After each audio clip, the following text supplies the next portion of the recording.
Today, we're going to be taking a look at some of the scariest FNAF fan games released this year. From terrifying new animatronics to unforgettable moments and atmospheres that rival some of the best horror games around, these fan projects prove the community is still raising the bar. Some of these are already giving longtime FNAF fans nightmares, so let's dive into them. If there's one thing about the Five Nights at Freddy's lore that I never liked, it was the fact that the games expected you to be able to connect the dots of the story, even though Scott Cawthon himself admitted that he never really knew where it was going. And it's because of that we have a game series with a lore so broken and confusing that nobody really knows what's going on. However, some fan game devs like to take it upon themselves to connect those dots for us and throw their own unique spin on the games. And the game we'll be talking about today is no different. The game we're going to be looking at is called Five Nights at Freddy's: The Flip Side, and I honestly feel like it explains some of the official game's lore's biggest plot holes perfectly, while also offering an incredibly fun gameplay loop. Grab a snack and get ready as we dive into the world of FNAF: The Flip Side. Hello, Frank? It's me, Henry. Listen, I know you don't work with us anymore, but I really need some help. And I wasn't sure who else to call. We're supposed to test some prototypes for a client, but you know how things are at MCM these days. We're overloaded with projects. If you're available, could you come to Fredbear's? The testing will take place there. I'll make sure they leave the front door open for you. Once you get there, give me a call. There should be a phone in the storage room. Oh, and before you ask, yes, I'll make sure you'll be paid handsomely for this. All right, Frank, I'll be waiting for you. So there we go. We've got our motive for almost dying for the next 6 nights, and FNAF: The Flip Side finally begins. There was a lot of hype for this game, so I'm ready to get right into it. We open to a free roam section of the game where we're free to wander around pretty much the entire building we're about to sit our hairy, smelly, sweaty, unwashed rumps in for the next 6 days. If we walk into the backstage area, we'll get access to something this game calls the Hand. This can be used to listen to audio logs that get added every night, so we should make sure we're always going to check on them. The audio log on night 1 goes as follows. Come on, turn on. Oh my god. Finally. This is the 5th time I've been called out here. Last week we got these new hand terminals from MCM. William had me install one backstage. I told him very clearly that thing pulls nearly 80% load if it's not on a dedicated circuit. Did we upgrade the wiring? No. Now the diner loses power 10 times a day, and somehow it's my fault. They keep telling me to replace the diodes in the fuse box. It's not the damn diodes. But he won't listen. He never listens. He just keeps telling me to fix it. You can't fix stupidity, William. It's failing the exact same way it's supposed to. Yeah, that's it. End log. I'm on the same page as Daniel here. This is the exact type of bullshit you would expect a stupid, out-of-touch old boss to say to you. Moving on, there are also some collectibles we're told to find. If you couldn't guess, these are needed for the true ending of the game, so make sure you're picking them up unless you want the bad ending for some reason. I would tell you where these bobbleheads are located, however, it seems to be completely random. There was one time it was on the stage, but apparently that was just a bug and it wasn't supposed to happen. So I really have no idea. Just go find them. There's no threats during these sections, so you can take all the time you need. All right, with that out of the way, we can finally jump right into the night sections. And what's a better thing to start talking about aside from the tools at our disposal, like I also like to do at the beginning of these videos? I'm just gonna talk about the camera system because that's literally all that's relevant on this night. It's a camera system, that's really it. The buttons are on the right side of the screen instead of being on a map, so that's pretty cool, I suppose. And on one of the cameras, you can see a window to the street where you can actually watch cars pass by, which I do think is super cool. Really puts you into the immersion that, yes, this is a real place and there are people around. It's a really good way of making you feel more alone, knowing there are people outside of the building who could help you, yet nobody is going to. It's a super creepy thing to think about. If we look at the stage, we can see that the animatronics seem to be characters you can see in the final section of Secret of the Mimic, which I do think is actually super cool. I have yet to see a game that uses those specific characters together, so this could be fun. Oh yeah, I should also probably mention that this game is made by Toaster Dev, the same guy that made FNAF Legacy, and it was also worked on a bunch by Weirdo Speed, another very popular FNAF YouTuber and game dev, so you already know this game is about to be crazy. Now, moving on to the first threat this game and night introduces, that being Fredbear 2.0. I'm just gonna call him Fredbear since that's a lot less typing. Fredbear does not have a lot of places to go before reaching your office. He starts in camera 6 before moving to camera 8, -1. No, I'm not saying it. Fuck you. Then he goes to camera 5, which if you're not looking at your camera while he goes from 7 to 5, you can actually see him walking across the doorway to your office, which is just so fucking cool. I love it when games do shit like this. Holy fuck, I'm gonna skeet everywhere. Anyways, from there he will walk back across the doorway and appear to the left of you. From here, you will enter a quick time minigame that you will need to complete to save your life. This is explained as like some programming that you're doing to Fredbear or something. I don't really know. We don't even lay our hands on him. You will have to use WASD for this minigame. When he enters your office, a timer will appear along with one of the letters. You will have to press through multiple of the letters before the timer runs out or he eats your butt. If you ever mess up a key press, you don't die immediately, but the timer will drop by a few seconds, making it all the more likely it'll eat your butt. But if you can defend yourself from him, he'll teleport back to camera 6 and the cycle will repeat itself. I guess I should also mention that when he's making his way to your office, your cameras will turn yellow with a message telling you that Fredbear is coming. But you shouldn't really need that since you'll be able to hear his loud-ass clanker feet making their way towards you. But with that, this night is easy and we can move on to the first post-night minigame. This post-night minigame is very annoying, I can't even lie, and for a reason that really shouldn't even be apparent, yet apparent it is. The goal of this minigame is to repair Fredbear. The way we do so is both easy, yet doesn't really make any sense. We'll have to pull up our maintenance monitor and drag several shapes into their respective places. You know that square hole game everybody had as a kid? Yeah, it's that. Why the fuck does this fix Fredbear? I literally have no idea at all. Every time you successfully drag a shape, your progress will increase by 2%. Get it to 100 and you complete this minigame. However, you may have noticed I haven't complained about anything yet, which just can't be the case. Fredbear will randomly attack you throughout this minigame. Dealing with him is simple. When he attacks, he automatically pulls your monitor down, and all you have to do is quickly boop his nose to reset him. Apparently, his nose is a button that resets his facial recognition. Sure, buddy, just say you took inspiration from FNAF shitpost. It's okay to admit it. I know, I'm a genius. Now, that's not a problem. No, the problem is these stupid fucking shapes. You would think that the shape at the top that you have to drag would change each time you drag the shape and drop it where it needs to go. But no, that would make too much sense. Instead, what really happens is that the shape will randomly change every 1.5 seconds, regardless of whether you're holding it or not. So you could be just about to drop the square into the square hole, and all of a sudden it turns into a fucking rhombocosydodecahedron at the last second, and now you lose. And what does losing mean? Well, it drops your progress by 20%, and each shape only gives you 2%. Are you fucking me in my dick hole right now? You've got to be kidding me. That's so rape. Oh yeah, and since I'm saying semi-offensive words, I might as well add another one to the list. I saw a guy in my comments recently who timestamped the first time I said the dreaded R word in my video. My guess is they're doing this in a piss-poor attempt to be passive-aggressive, so here, this one's just for you, retard. Moving on to night 2. Night 2 begins with a free roam section. Of course, we could just start the night, but why do that when we could listen to an audio log instead? Yippee! Hello? Is this thing on? Finally! I need to get this on record, because if I don't, I'm going to lose my mind. I've had to clean out the fridge in the kitchen again. This is the 5th time this week. The 5th! Isn't this supposed to be the janitor's responsibility, or maintenance, or literally anyone who isn't the head chef? Because last I checked, I was hired to cook food. Yet here I am wondering how this place is still legally allowed to operate. And the fridge? Oh my god, the fridge. I don't even know where they dug this thing up, but it's like it was designed to ruin food. Milk spoils in 2 days. It's not even refrigeration, it's practically accelerated decomposition. I swear it'd be safer leaving the food out on the counter. And don't even get me started on management. William especially. Every time I bring this up, he waves off like it's nothing. We'll look into it. Yeah, sure. You've been looking into it for months. We've poisoned what? 5 customers because of it? 5! Yeah, I can't do it anymore.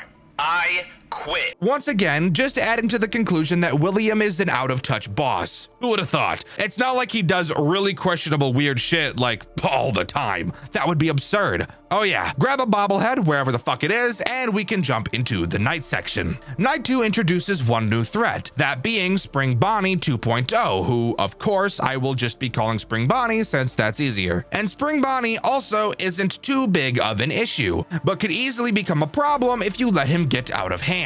Occasionally, Bonnie will move into what I will call his attack mode. When he enters attack mode, he will make a sound cue and move from camera 6 to camera 8, then to 7, followed by 6, and finally into camera 3. From there, he'll just fucking kill you. While you can't put Bonnie back on stage, you can move him away from you, and how you do so is probably exactly what you expected. Audio lures. Only certain cameras in the building actually have places that can use audio, and thankfully, unlike most games that have audio lures, this one doesn't have a certain amount, and you can spam them as much as you'd like. As you would expect, drag Bonnie around the cameras with this audio lure to prevent him from going cave diving in your ass and mining the rock hard diamond crusty shit trapped between your buns because you don't wipe properly. And he really shouldn't be a problem. Again, you can't get him back on stage, but you can pretty easily keep him in camera 8. But yeah, that's about it. Nothing else new is added on this night, and Bonnie doesn't add too much of an issue in combination with Freddy. However, there is one more thing I want to mention before moving on. At 5 a.m. every night, the AI of all active animatronics will increase. Just a fun way of saying fuck you in the last minute of the night.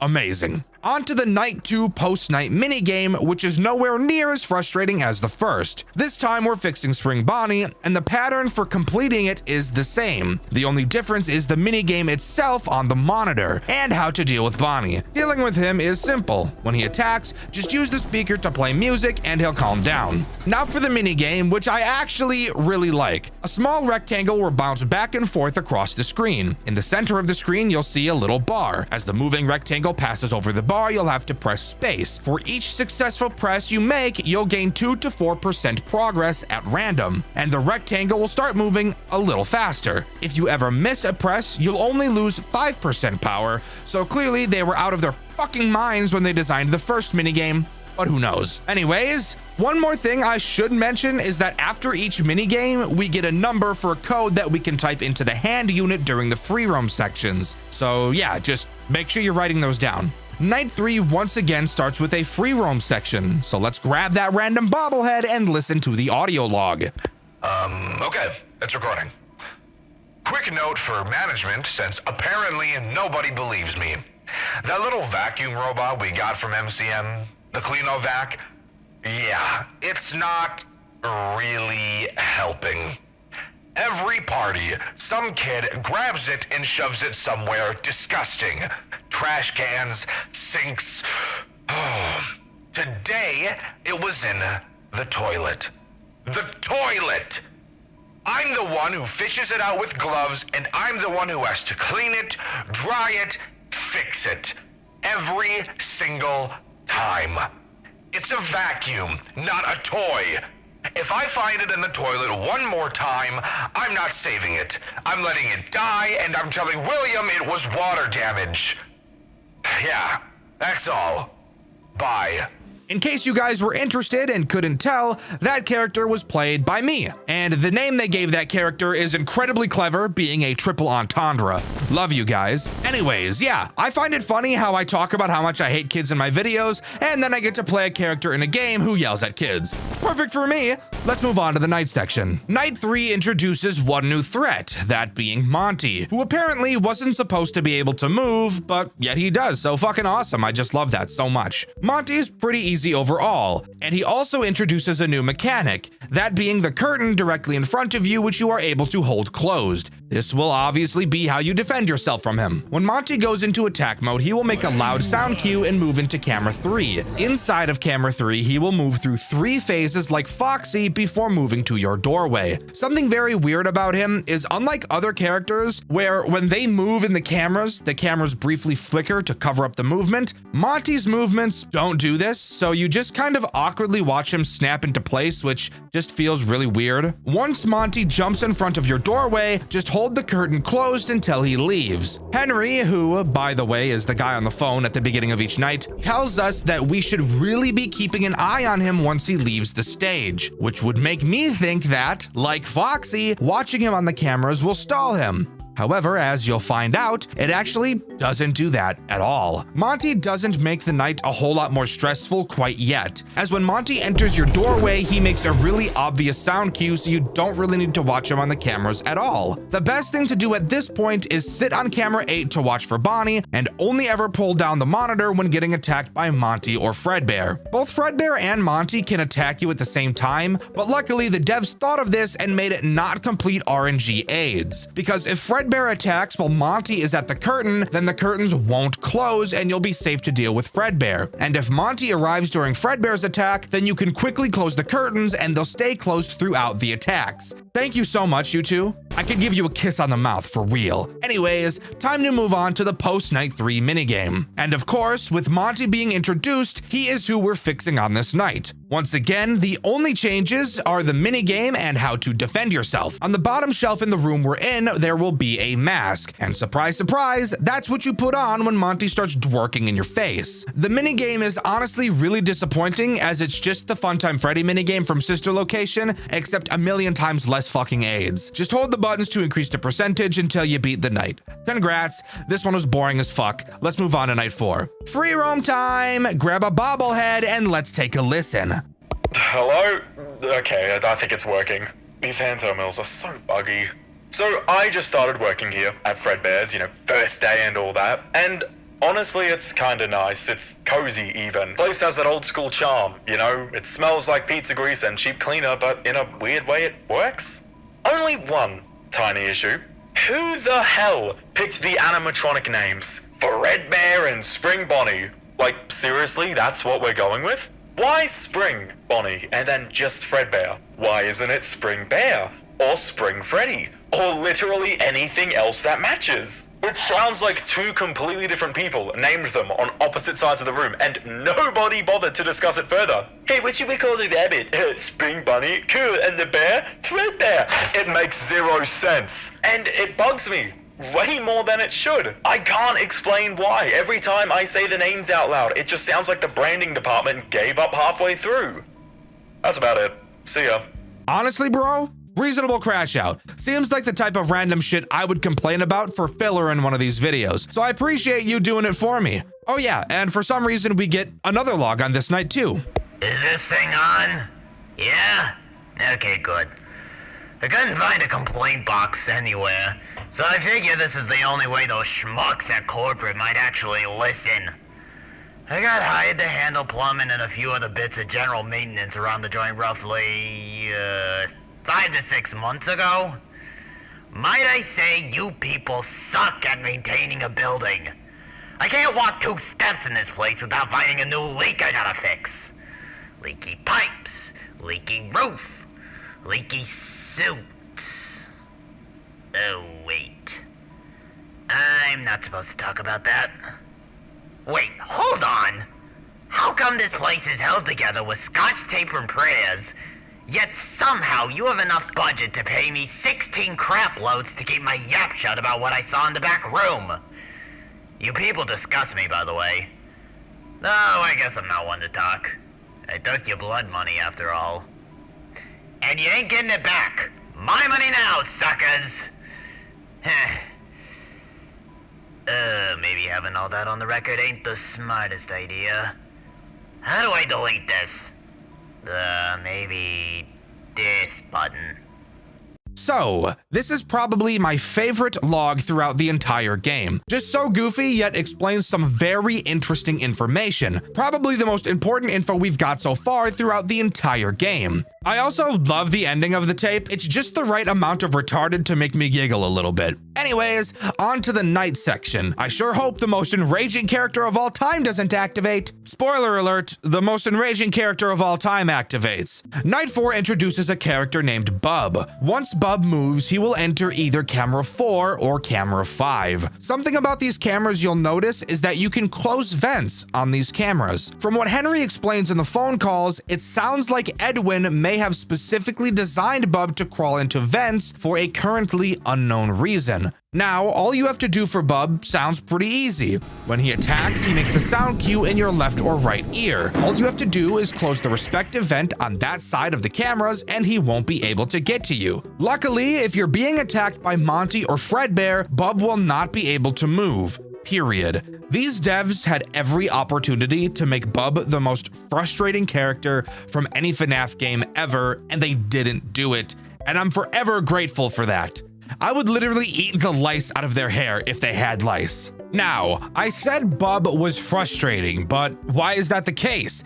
He doesn't sound too bad. Well, where it comes from is just his sheer speed, as Bub is incredibly fast and will bounce between both vent rooms and crawl into the vents at actual light speed. It's insane how much hops this guy has. It's actually pretty impressive. As long as you're keeping an eye on him, this night isn't too much different. Of course, this brings up the problem of not being able to watch Bonnie, but overall, with enough practice, this night really shouldn't be too bad. On to the post-night minigame, and this one is by far more complex than any other minigame we've seen so far. Doesn't really mean it's hard per se, but there is a lot more focusing you have to do. The way you complete this minigame is another boring hold the button minigame until you reach 100%. However, what you need to do alongside that is where this one gets interesting. When Bub attacks you, all you have to do is shock him, as during this night you actually get the ability to do that.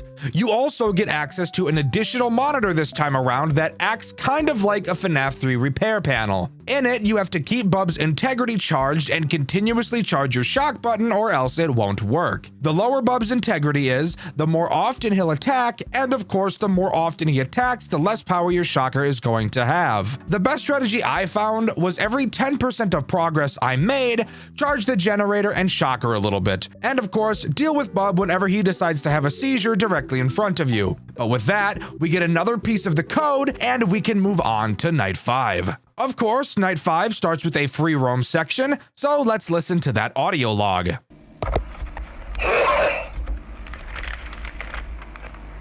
Hi, I'm John Fazbear. If you're listening to this log, that means that a piece of licensed Fazbear Entertainment art made by you isn't up to our company standard. Don't fret, however.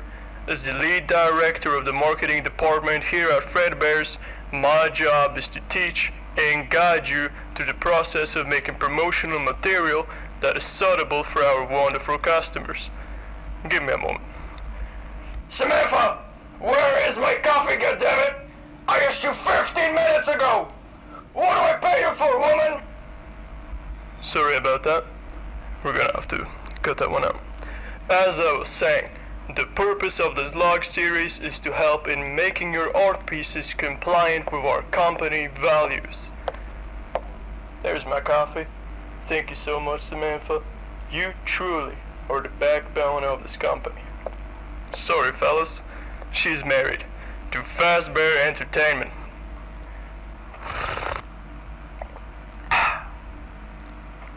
Where was I? Right.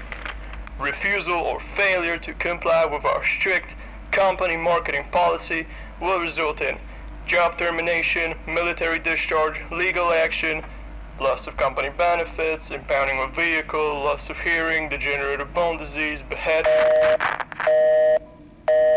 Yelling over coffee is crazy, bro. Moving on, there is actually a final audio log from William Afton. However, as you can probably tell, yeah, we're not gonna be able to listen to this one because it's a bit broken. I'd be willing to bet that William did something to the hand unit so that nobody could listen to whatever it is he said. Also, now is the time you'd be able to put in the password you've been piecing together throughout the nights. I have no idea if this code is random per game, but I'd be willing to bet it probably is. After entering in the password, we see blueprints of the Mimic, along with an audio log from Edwin himself.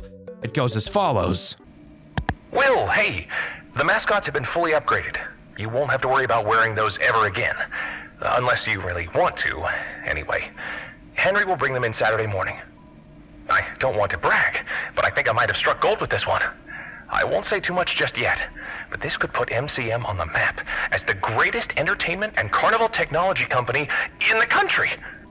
My inventions are going to be everywhere, and you wanted me to sell the factory. Ha! Good one, Will.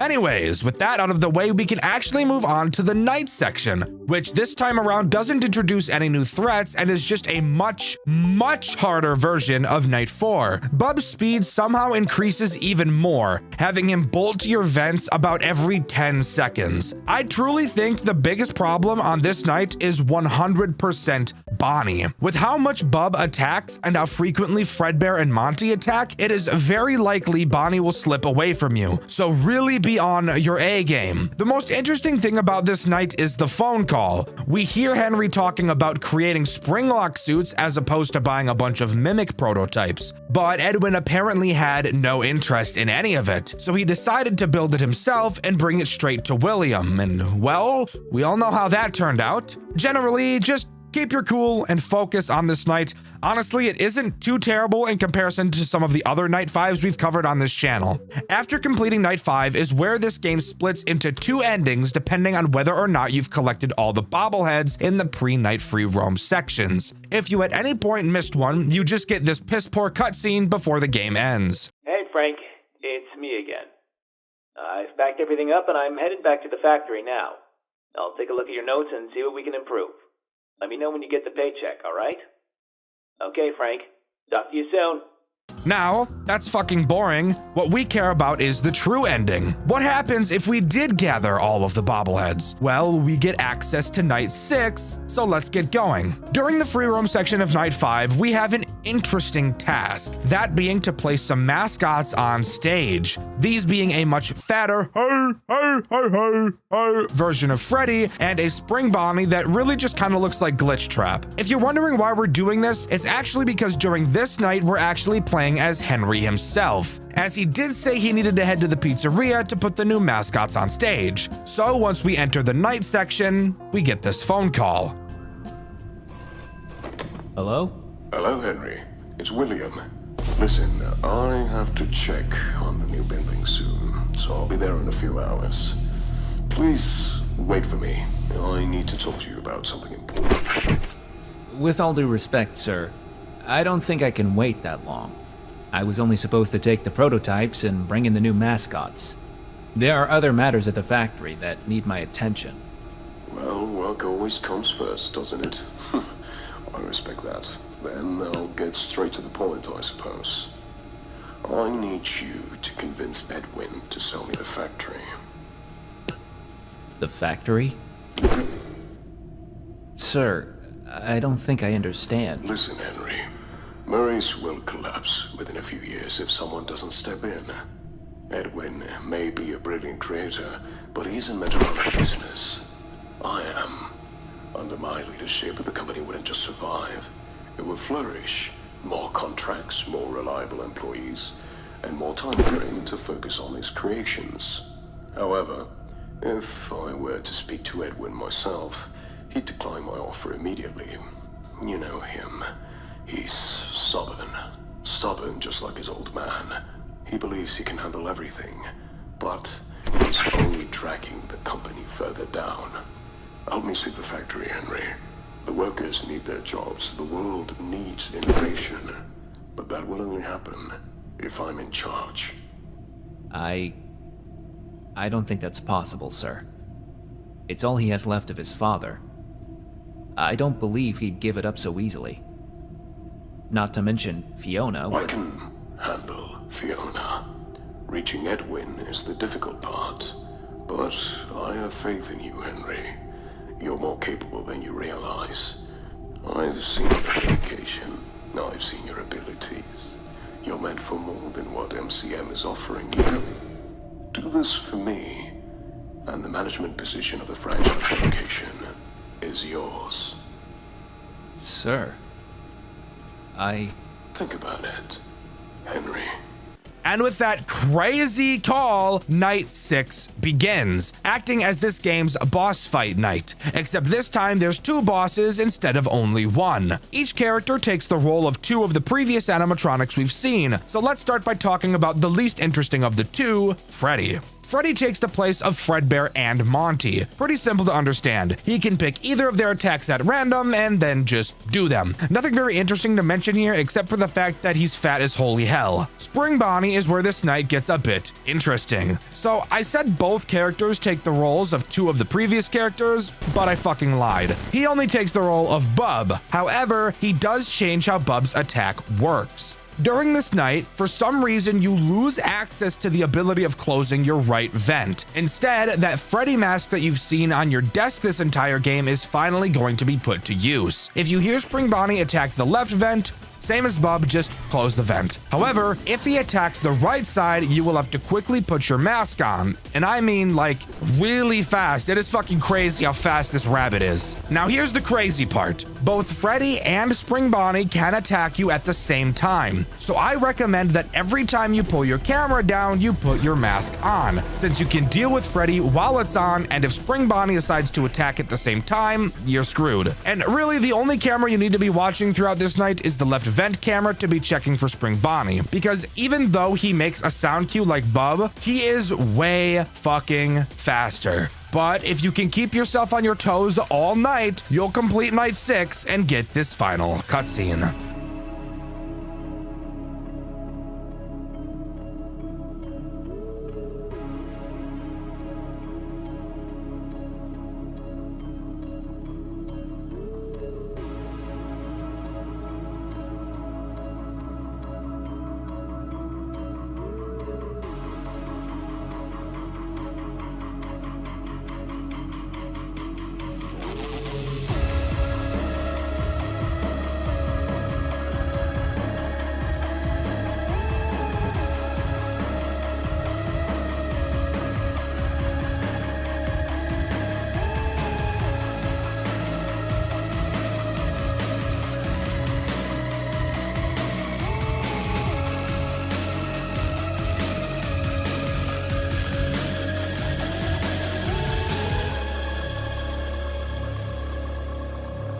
So, the true ending shows the aftermath and how William Afton completely took over the industry, killing Fiona in a fire during Fall Fest and taking over Edwin's company with him mysteriously going missing. At the end of the day, William got what he wanted. But of course, we all know what happens next in the fallout of Henry and Afton, but that's a story for another day. But with that, that is all Five Nights at Freddy's The Flip Side has to offer. And holy shit, did I love it. Overall, I think The Flip Side is an amazing take on the FNAF lore and does an amazing job connecting some of the dots from the main game. The game looks super cool, the animations are incredible, and the gameplay loop is just the right amount of challenging to both not be mind-numbing and not be ass-hair-rippingly difficult. And I would totally recommend it. Oh yeah, and I voice acted in it, so bonus points there. But let me know what you think. Do you agree with me, or do you think that this game is actually just completely mid? Let me know in the comments below. In my Freddy and the Gang video, I asked you guys what series or game you'd like to see me recover and why. And my favorite answer was everybody who said the Wario's series. Trust me, a big Wario's video is on the way. It's just going to take me a very long time to write. What do you think is the most overused and bloated genre in the FNAF community? I know that might seem like a weird question, but in recent years, I really think I've come up with a really good answer to it. Just something that you see in FNAF games that has become sickening to see. Maybe you think the ransomware trend has run its course and needs a break for a while. Maybe you think boss fight nights have been done to death and we need something new. Or maybe it's something else entirely. Well, for me personally, I think every other FNAF game being about Fredbear has been done so much and I just really need a break. However, as I'm sure you could have guessed from me bringing this up, that is the type of game we'll be talking about today. And no, unfortunately for you, it isn't Fredbear game number 998433, so if you were hoping for that today, I apologize. But stick around because I think you'll really like this one too. Maybe. The game we'll be talking about today is called Welcome to Fredbears, and I'm willing to bet that even if you've seen this game before, you might not know which one it is just from me talking about it, since all of the titles of the Fredbears games are pretty much exactly the same. I would explain what the game is about, but that's what the entire video is, so just strap in, try the Big Mac meal for the first time, and let's get right into Welcome to Fredbears. Welcome to Fredbears starts with an opening cutscene. In this game, we actually play as William, which I think is pretty cool. We get a call from an unknown number, and the man on the other end explains that he works at a storage facility in Utah. I personally didn't even know anybody actually lived in Utah. I thought that was just like some fairy tale place, but hey, I guess you learn something new every day. Hello? Hello? Am I speaking to William Afton? Yes, and you are? I'm calling you on behalf of the Storage Rental of Utah. Unfortunately, we have gone out of business, and we're accordingly emptying out all of our storage units, except for yours due to the excessive amount of items in your units. So please come to the storage facility at your earliest convenience, or you will be fined. If possible, tonight.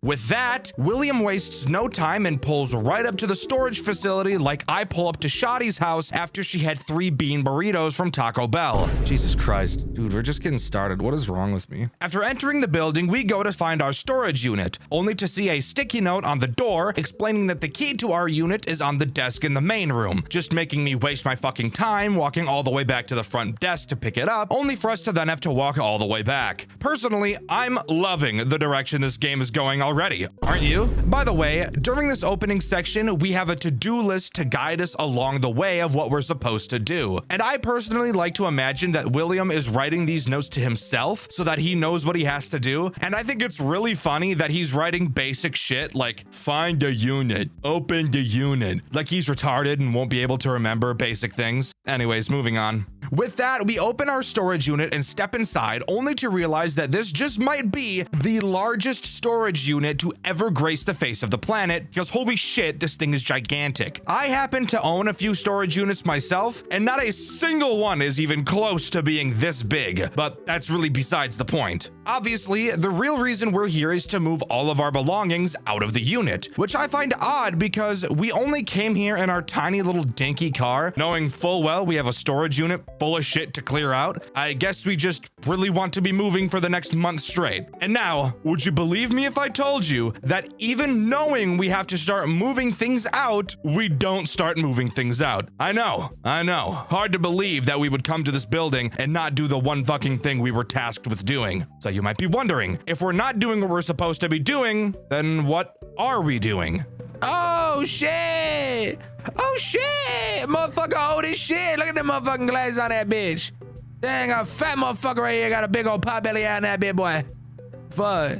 Well, the answer to that question is simple. All we have to do is walk around the unit and look at sticky notes. As you can see, we have several animatronics around the area, and each is labeled with a sticky note. It seems like these variations of the characters are very early versions of the final designs, which would make sense since most of the Fredbears games do take place a long time ago. Every time we pick up a sticky note, a page is added to our notebook where we're tricked into thinking that we're going to be learning something interesting about the characters, when in reality, that's not true, and we actually just learn how we're going to have to deal with each of these characters once we finally get into the night sections. Speaking of, when does that actually happen? Fantastic question, viewer of questionable age. I'm rewriting that line. That sounds awful. Fantastic question, viewer, who probably isn't actually viewing the video, but is instead listening to it in the background. Let me tell you exactly what happens next. After we look at the last sticky note, we hear an alarm go off. Stepping out of our unit for a moment, we see that the door to the hallway we're in has been closed. Looking around, we see nothing weird, and then somehow fucking Circus Baby appears right next to us. Oh my fucking cry ass, bitch!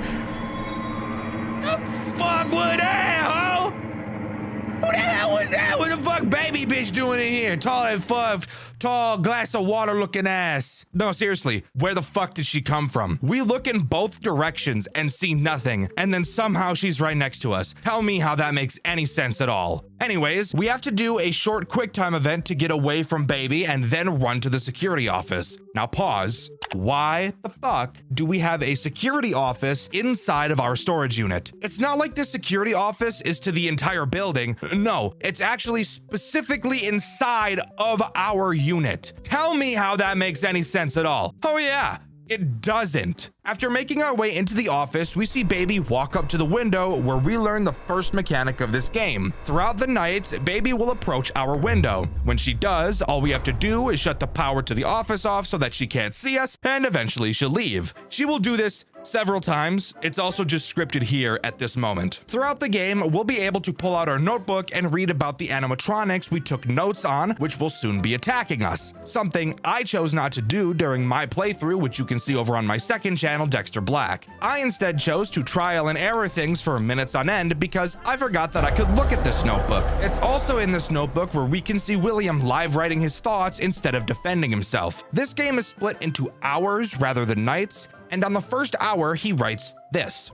Building power. It seems like the power in the building is out, except for this security office. The computer seems to be working. I can probably use it to get the power in the building up and running again. Until then, I'll just have to survive. And with that, we're thrown into the first hour of the game, and this video can finally start sounding like all of my other videos. To start, let's go over the office and the tools at our disposal. During the free roam section, we picked up a flashlight, and we still have that now. We can flash this light, which is exactly how a flashlight works, so I don't know why I told you that. To our left, we have the door to this tiny room. It can be toggled and thankfully has no power system. You will see how I abuse this game's kindness with this mechanic a bit later. And finally, to our right, we have the second threat this game introduces, which I guess I'll talk about right now since he's literally right in our office. This is Fredbear. You might be thinking, wait a minute, isn't Fredbear one of the characters that we saw out in the storage area? And you would be right in saying that. However, this is also Fredbear. It's just another one because why make a new character when we could just fucking not, right? Yay, creativity! Throughout the night, Fredbear will try to get up and attack you. Dealing with him is incredibly easy. All you have to do is occasionally hold your flashlight on him and he'll sit his fat happy ass back down. Your flashlight also has no power, so you'll be happy to hear you don't really ever have to worry about that. Finally, the last thing to talk about is the way the night progresses. Even though we have a clock on our desk, that is very misleading as this game is not completed based on time, but is instead a task-based completion game, which you know what that means.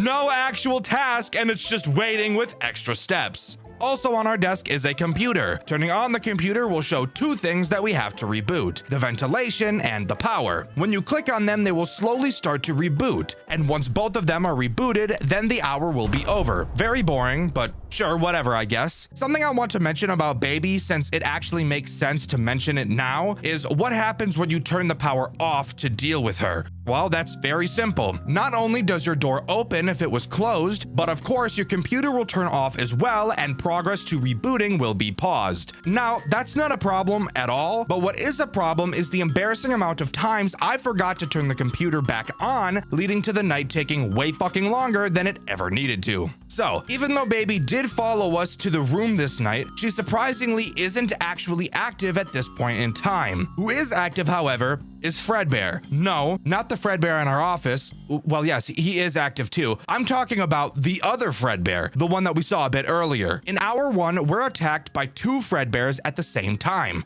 Talk about the worst double penetration of your life. This is a train you never want to ride on. Fredbear 2, as I will be calling him from now on, will be present outside of your door. Slowly throughout the hour, he will creep closer and closer to your office like Jared Fogle used to creep closer to playgrounds in broad daylight. All you have to do is literally the exact same thing as the Fredbear in our office. Occasionally flash your light through the doorway to scare him away. So as long as you're doing that semi-frequently, you'll be fine. And you'll be doing it a lot because this is what the gameplay looks like all the time. All I know is DDF, AAF, DDF, AAF. That's all I know. But yeah, that's all this first hour has to offer, except you'll be excited to hear that this game actually has some post-night minigames that are just as mind-numbing as the actual nights. Aren't you just so fucking excited? I know I am. After the reboot is up, obviously the power goes out since it's all rebooting. During this time, we need to turn around and replace 3 fuses in the generator so that the reboot can be completed. Doing this is very easy, but very time-consuming. You will have to very slowly unscrew 6 different screws to get the fuses out. Each screw will take about 30 fucking seconds to undo, so be prepared to be here for the next 8 years. I'm not very good at math. After all of the screws are out, you have to remove the 3 fuses, grab 3 more from a box on your right, and replace them, then re-screw the goddamn screws. Are you fucking kidding me? Holy shit. Of course, it's not just that easy. Everybody knew it wasn't going to be that easy. During this minigame, you're armed with a lighter. What happened to your flashlight? I literally have no idea. It's not tied to power, so I don't see why we couldn't use it, aside from the fact that the dev thought using a lighter during this section would just be more creepy. Who really knows? Both Fredbear and Bonnie will be coming for your cheeks during this section. However, you'll notice that it's really only ever Fredbear that's a problem, and you'll understand why once I explain how they work. You will have to listen very closely since they both are pretty quiet. Fredbear will attack from your left and Bonnie will attack from your right. When you hear Fredbear moving, all you have to do is turn left and hold your lighter in his face until he sits back down. Something about this lighter though is that it doesn't always light up properly on the first go. So you'll have to flick it quite a few times, which I will admit is pretty nerve-wracking and is pretty fucking cool. I'll explain Bonnie a bit later since the chances of him attacking you during this section are pretty much 0. So for now, let's finish up the fuses and reboot the power and start on the next hour. Something I do actually like about this game is how it really feels like it's one constant night throughout. After you finish the fuse, you turn back around and the next hour continues right there. It's just a simple detail, but a lot of the time it's the simple details I like the most. This hour does introduce someone new, who is really just a copycat of a character we've talked about already. You know, recently, as I've been looking for games, I've been going back on older games I've played on Dxtr Black and wondering why I've never made videos about them. Now that I've finally been starting to do that, it's pretty obvious to me why I haven't. A lot of the FNAF games I've played really just don't have a lot to talk about, and I don't want my videos to be under 20 minutes. That's why a lot of the time in these newer Dxtr White videos, you'll hear me go on retarded tangents more often. I don't want you guys to have a 10-minute video to watch. Anyways, moving on. The new character introduced on this night is Bonnie. Hey, awesome, we were just talking about you. Now, technically, this character is Spring Bonnie. However, the sticky note calls him Bonnie, so I'm going to be calling him Bonnie too, since that takes a lot less time to type. And I have a pounding migraine right now. I want to get this script writing section of the video's pipeline done as fast as I possibly can. Bonnie is pretty much just baby, and by pretty much, I mean he literally is. Bonnie will occasionally walk up to the window in front of you. When he does, all you have to do is turn the power off until you hear him knock on the glass, and then a few seconds later, you'll be able to turn the power back on again. And for the love of fuck, do not forget to turn your computer back on like I did.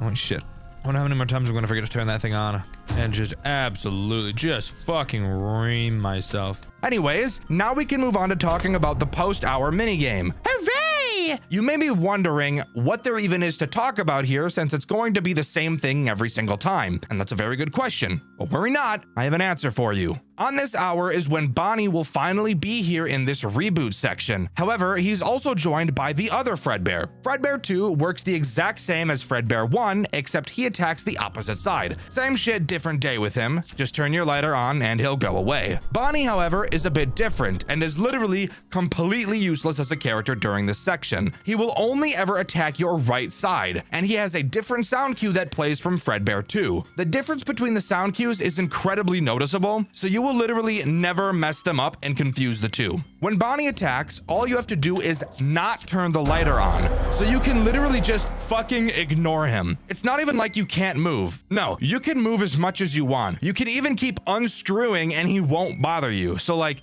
what is even the point of having him there? I have no idea. Anyways, that's all I wanted to talk about. Let's move on to the next office hour.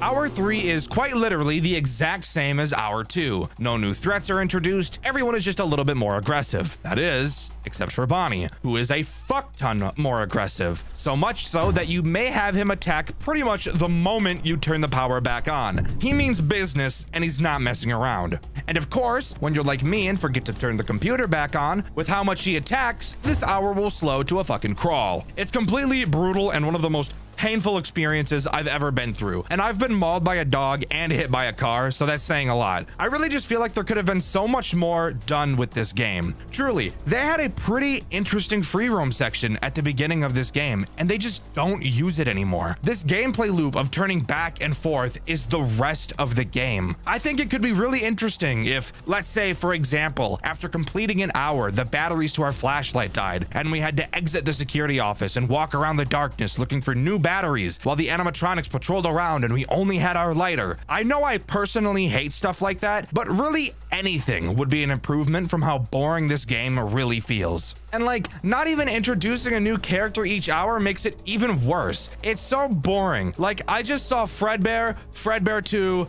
and Bonnie. Why are you only giving me them again? Add something new. Even if it's not a new character, add a new mechanic. Make the task you have to complete each night something different, not just a fucking waiting simulator. Make one of the tasks be a mini game where you have to move through a maze or something, like the Tron game you have to play when you're doing heists in GTA Online. That'd be so fucking cool. But no, instead we're given barnacle dick, bottom of the barrel ChatGPT ass ideas. Actually, that's not even true. I bet ChatGPT could think of a somewhat different way to spice up the gameplay a little bit. This game looks really good and the voice acting we've heard is amazing. It's just really disappointing that the actual gameplay of the game isn't interesting at all. Anyways, of course, after completing the task, we turn around and do the exact same fuse box task again, which, by the way, I will mention is very odd. Why are we having to replace the fuses every hour? This seems very counterintuitive. William has to be spending upwards of $12,000 on fuses monthly to keep this shit lit up. And we know he is because when we first entered the unit, the lights were on. And from the phone call, it sounds like he hasn't been there in a while. So like, what the actual fuck is going on? So much of this game just doesn't make any sense. But whatever, let's just move on to the next hour where hopefully something new is introduced. Hour 4 or 3 a.m. once again, and I'm not kidding, literally introduces nothing new again. Once more, it's just Fredbear, Fredbear 2, and Bonnie, except they're more aggressive than before. But spoiler alert, there's so little to do during this game that even if their AI is increasing, you really won't be able to tell since it's not any harder. Flash, turn, turn, flash, turn, turn, flash, repeat. If you ever hear Bonnie, shut the power off. When that is the gameplay loop, it really doesn't fucking matter how fast you make the characters, since the only difference you'll actually notice is that each night turns into a fucking slog because you have to turn the power off for way longer, meaning that your tasks aren't being finished, which doesn't make the game more challenging, it just makes the game way more uninteresting. If you haven't noticed, we're halfway through this game and we haven't had to close the door a single time. During my playthrough, I was choosing to, but there's literally no character throughout the game so far that would make you close this stupid door. I'm honestly confused why we can't have it closed the whole time. Sure, Fredbear 2 will kill us, but I wonder how that's even possible. If we have a robot that's able to open the only door defending us, I think we have a much bigger issue on our hands, in all honesty. Since I literally have nothing to talk about right now, I guess I could bring up what happens if you don't turn the lights off for Bonnie, since I'm just now noticing I didn't do that. If you don't turn the power off, he'll punch a hole in your window like he's Plank from Five Nights at Candy's. That's about it. But guys, come on, can you tell I've really got nothing to work with in this game? And of course, the post-night minigame is nothing different at all. Fuck trying something new and exciting, right? The entire FNAF community are all retards and they'll just eat up anything you put in front of them. And that pisses me off because it worked on me. I beat the fucking game even though I thought it was boring. Maybe I'm the problem. I have no idea. I want to keep yapping about stuff since I can tell this script really isn't going to be much longer if this game keeps going in the direction it's going in, but I've really got nothing else to talk about here, so let's just move on to Hour 5. Hour 5 thankfully does actually give me something else to talk about. Two new things, actually. Don't know why you couldn't have just split them up so that the last night wasn't so fucking useless, but oh well, I suppose. This night reintroduces Baby, so let's get to talking about her since her mechanic has changed just slightly. Same thing as before. She'll walk up to your window on occasion just like Bonnie, and all you have to do is turn the power off. But then she'll walk to the left. This signals that she's about to attack your door, so you'll need to close it. Now you might be thinking, how are you going to be able to turn the power back on and close the door by the time baby is able to get over to it? Well, come on in real close, because that's a really good question. And luckily I do have an answer. You're just not really gonna like it.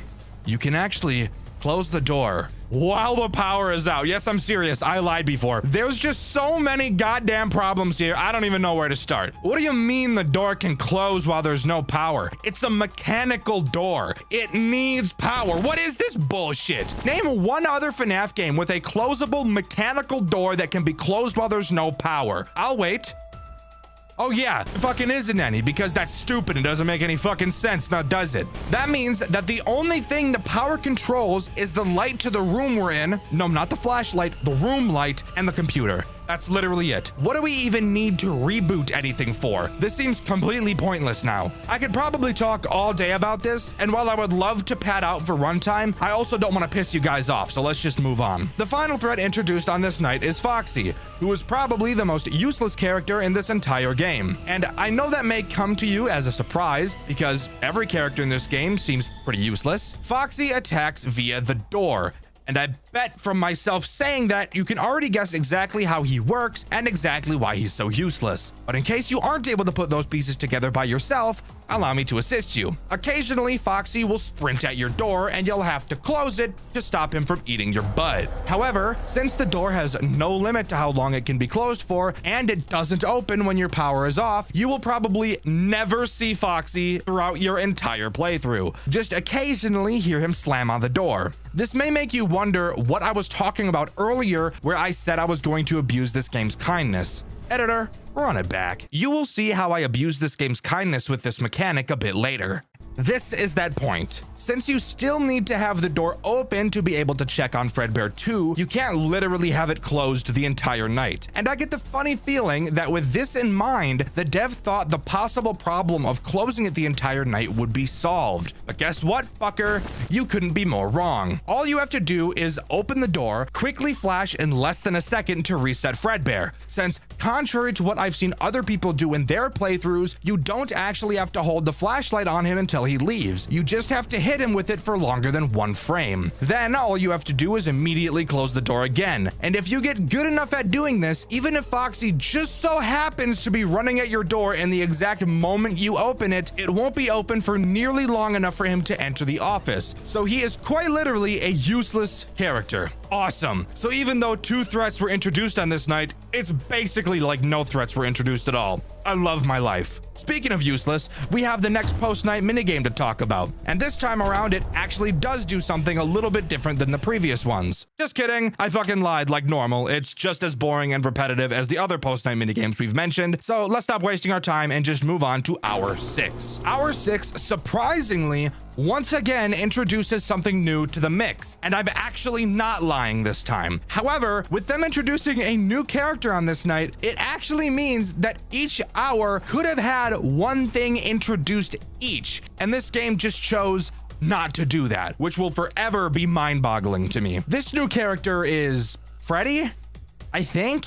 I have no idea what the fuck it is. When you guys see it, you will have to comment down below on who you think this is supposed to be, because I really can't tell. This new threat, who I'll call Freddy, is another window attacker, since we've already established that the door is useless. When he approaches your window, he makes it clear that he has night vision, since turning off the power will not be enough to stop him. What you'll have to do instead is actually a lot less annoying, but hey, at least it's something new. Once he approaches, all you have to do is hold your flashlight on his face until he leaves.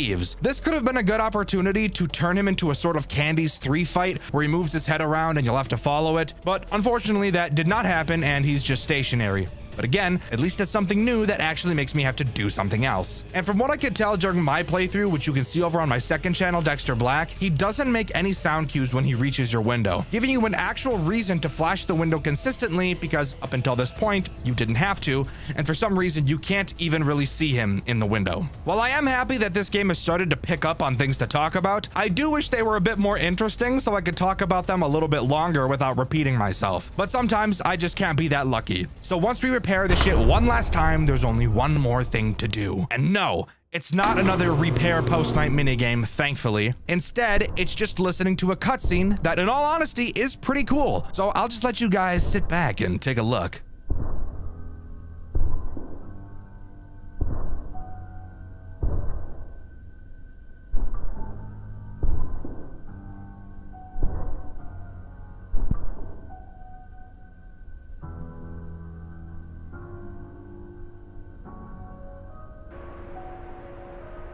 Hello, William. It's me.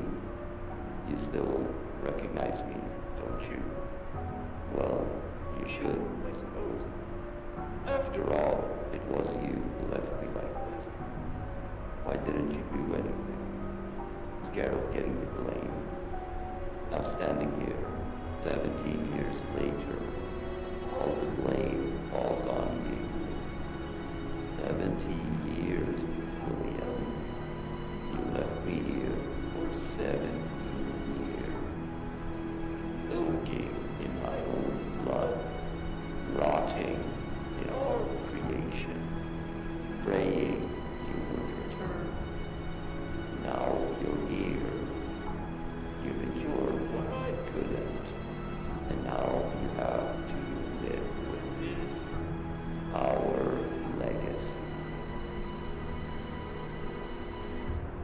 And there we go. An unknown person walks up to us in a Springlock suit. I can only assume this person is supposed to be Henry, since he refers to the suit he's in as our creation and we play as William. But I actually think this is a really interesting twist on the original story. Instead of William dying in the Springlock suit, Henry did, and William just hid his corpse away in a storage unit for 17 years, which is an insanely long time to be conscious and unable to do anything. So I can totally see Henry's frustration here. However, of course, you guys know me, I always find a way to complain about something, and I found something that doesn't make sense during this cutscene to point out. Do you want to tell me how the hell that text was appearing on the screen? How was Henry able to set that up? Did he program that into the monitor and then rehearse the actions he does at the window for 17 years just waiting for William to arrive? That's really the only thing I could think of that would make this make any sense at all. But let me know what you guys think in the comments below. But with that, that's all Welcome to Fredbear's has to offer. What it really has to do with Fredbear, aside from the fact that there are 2 Fredbears in it, I really don't know. I feel like this game could have done a lot better with a better name, but what do I know? Overall, I think Welcome to Fredbear's looks wonderful and has some nasty and awesome character designs. However, the gameplay loop is just so unfulfilling,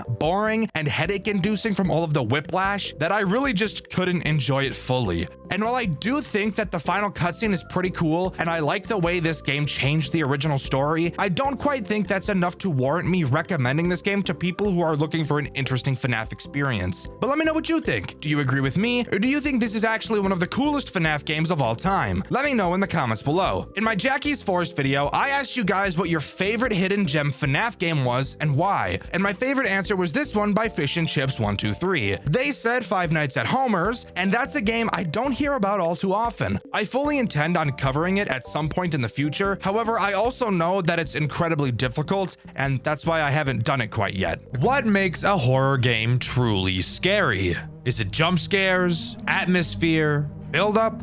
Well, of course, all of these things together and more is what builds up a horror game to be something amazing.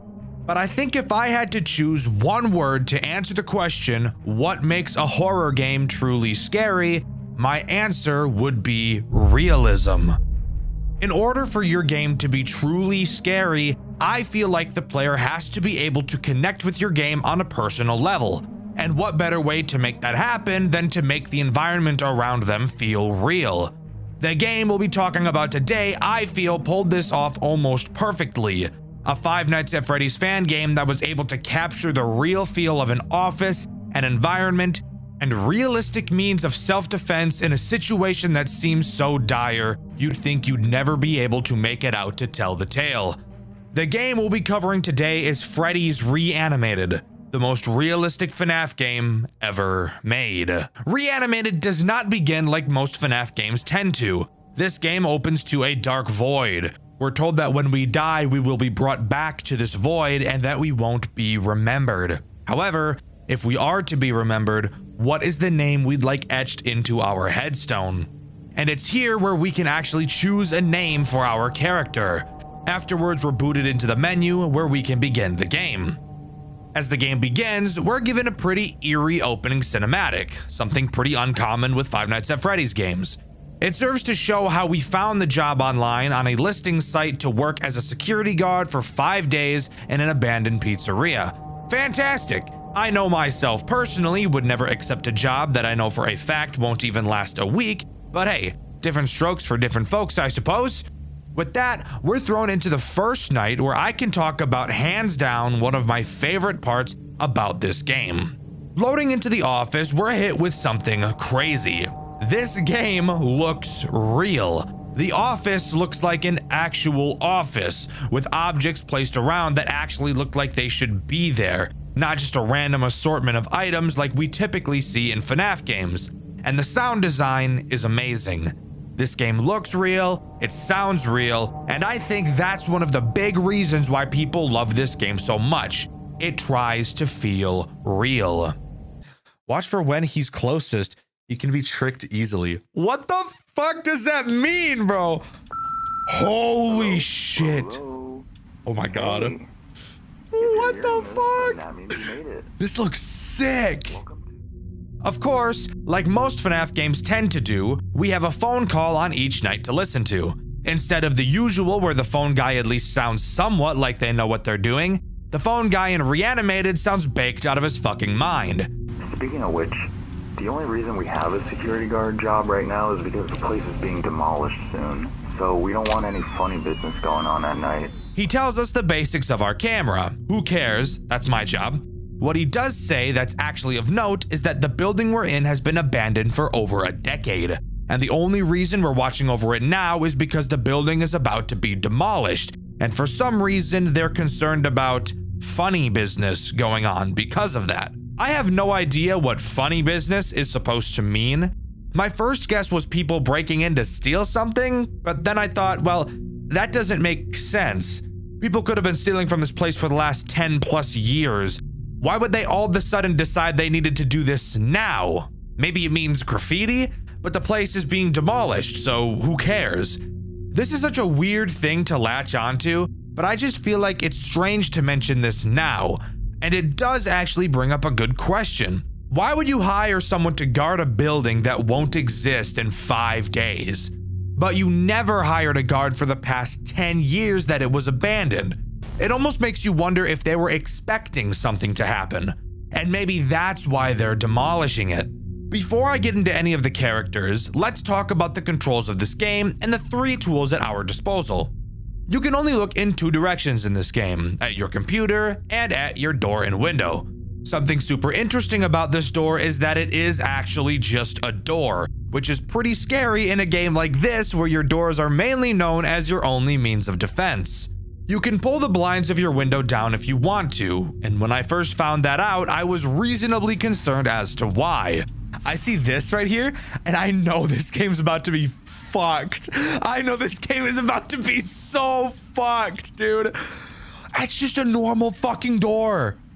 Bro, these motherfuckers gonna open the shit out of that thing. And we'll get into why in just a minute. But first, I really want to talk about the cameras and why they serve to be one of the most difficult things to deal with in this entire game. Upon looking at the cameras, you'll realize there's no typical camera map and buttons. Instead, there's just arrows at the bottom of the cameras that you can click to move from one camera to the next fairly slowly. This is brilliant in 2 ways. With the realism approach that this game is taking, looking at the surroundings, we can tell that this game takes place a pretty long time ago in 2013. We can tell this because of the confirm window at the beginning of the game being Windows 7 and the fact that the game tells us. But I just wanted to seem cool by pointing out that I knew what the Windows 7 UI was. Shut up. And yes, 2013 was a long time ago. I know for some of you it may not feel like it, but it was 12 years ago. That's older than some of my audience who, let's be honest, really shouldn't be watching my videos. Mom and dad, monitor your kids, fuckhead. Knowing this, and knowing that the game is aiming to be realistic, opting to use a slow, outdated system like this is genius. Even if, yes, I think it's AIDS and very annoying. However, once we start talking about the way this game plays, I'll bring up why I think the way these cameras are set up is needed. Anyways, on to the reason why I think this is as annoying as it is. Mainly because it's not consistent in one way that I would expect it to be. There are 9 cameras in total to surf through. When you reach camera 9, if you press the forward arrow again, you will be sent back to camera 1. That makes sense. So, what do you think happens if you press the back arrow while on camera 1? If you said you go back to camera 9, you would be completely wrong because the back arrow doesn't even fucking exist on camera 1. Why is this the case? I have no idea. If it was consistent either way, this wouldn't bother me, but you can cycle in one direction and not the other. And yes, this is noticeable and it does matter. Now we can finally talk about the first threat this game throws at you. I'm sure you could have guessed who it is. That's right, it's Chica. I lied, it's Bonnie. Of course it's Bonnie. Surprisingly, each character in this game attacks you in a unique way. Even though we only have 3 tools, this game somehow manages to make each character vastly different from one another, and I think that's amazing. Bonnie's main goal is to sneak into your office. He will move around the cameras until he gets to your door. And when he gets to your door, be ready. Close that motherfucker! Oh my god. Dude, literally fuck that. Literally fuck that. The moment I saw this, I knew that this was getting a Dxtr White video. And even the people in my comments over on my second channel, Dxtr Black, knew that this game was getting a white video. I actually had another video lined up for this week, and I've chosen to postpone it so that I could talk about this game first, since I love it so much. It's moments like these that FNAF games need. Once Bonnie is at your window, all you have to do is hold down your blinds until you hear his big fat feet galloping away. Not an overtly difficult character to deal with, but really paves the way for what the rest of this game has to offer. Luckily for us, there's a post-night minigame section after each night that we get to talk about. But hold up, Dxtr. Don't you usually hate post-night minigames? Yeah, typically I do. However, this game's post-night minigames don't make me want to shove a porcupine in my asshole backwards. There's no repetitive 8-bit minigames, and again, what we're doing in these minigames still feels realistic. After completing the night, we get another call from the phone guy. He asks us before we head home to go into the storage room and find an old computer, which we can use to upload some old pictures and footage of the building to the cloud. He says he wants to upload some of the interesting stuff to his personal blog, which I'm sure violates some sort of contract, but who am I to care? I break the law all the time. For example, if I was in the UK, I'd probably be arrested on the spot because of the language I choose to use. Anyways, something I think is cool is that we actually get to walk into the back room. We don't just miraculously get placed there. This will become important later, by the way. After walking into the storage room, we can access the computer and start uploading files to the cloud. You'll notice that you can turn to the exit of the room. For now, it's unknown why. After waiting for ages for the upload to finish, we walk out of the storage room and finish out our shift, moving on to night 2. On night 2, we get another call from the phone guy, where we find out that our player is actually trying to do something about the fact that the characters are moving. Apparently, we sent an email to the phone guy explaining that we saw Bonnie moving. We called him the creepy rabbit, which seemed to frustrate the phone guy a little bit, to the point he corrected us on his name. Oh yeah, and that creepy rabbit you were talking about, he has a name. It's Bonnie. Sure, this could have just been playful, but I get the funny feeling it's not. The threat introduced on this night is Chica, arguably the least threatening character in this entire game. Chica will randomly wander around your cameras, and she has the chance to charge at your door from 2 of those cameras. Except the difference with Chica approaching your door is that closing the blinds will not stop her. She can attack on cameras 2 and camera 4. You can tell when she's going to attack based on the position she's standing in. On camera 2, she'll be very close to the camera, and in camera 4, she'll be on the very left side of the camera. When she is in either of these 2 positions, you will need to use the flash button on your cameras to flash said camera and scare her away. You may be wondering why there's a flash on these cameras. That's not very realistic, and Dxtr, You told me this whole game was realistic. And now hear me out.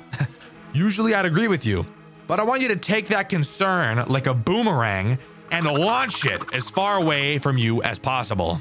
Night 2's post-night minigame has us go back to the computer in the storage room to fiddle with the power system. Now this you can complain about because I have no idea what the hell that is supposed to mean.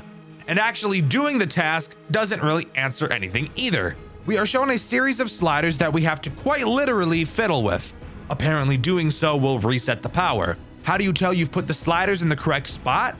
Well, you just have to do trial and error. Move one slider a single place, press reset, and if it turns red, change it again. This is very monotonous. If only there was something else on this night to cure my boredom.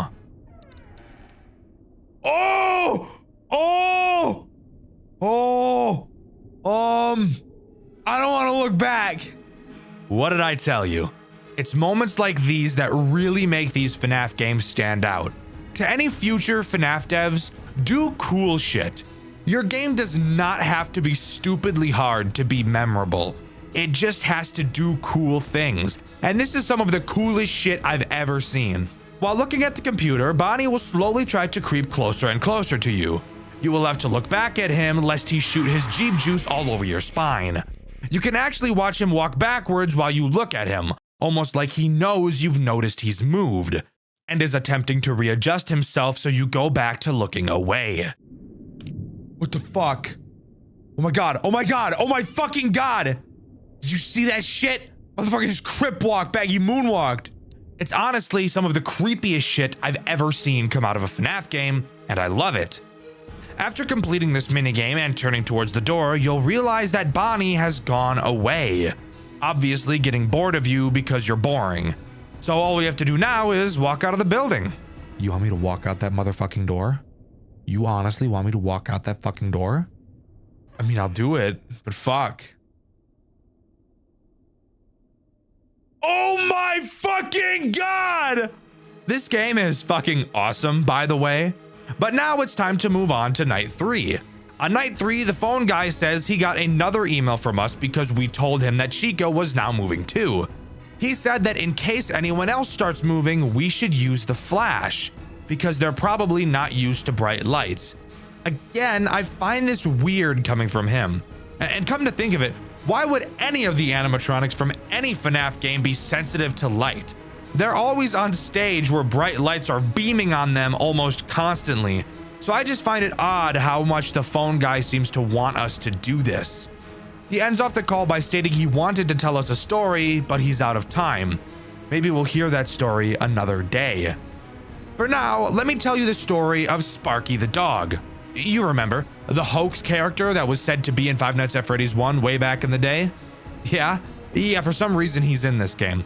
And he's the threat introduced on night 3. His mechanics are simple, but really start to show how annoying this camera system is going to become. Occasionally, Sparky will bark. When he does, he will be teleported to a random camera. You will have to find which camera he's on and flash him. Am I a huge fan of this mechanic? No, not at all. And I'm really not a fan when I have to meticulously scrape through each camera one by one. Overall, so far, it's not going to be all too bad. Keep your eyes on Chica, find Sparky every once in a while, and occasionally hold the blinds for Bonnie. Simple sugar, not so bad. But trust me, it'll get bad pretty damn fast. After completing the shift, we get another call from the phone guy. He tells us the cameras have been acting strange, and that we should use the computer in the storage room to reset them. He also curiously mentions that he has remote access to the camera system.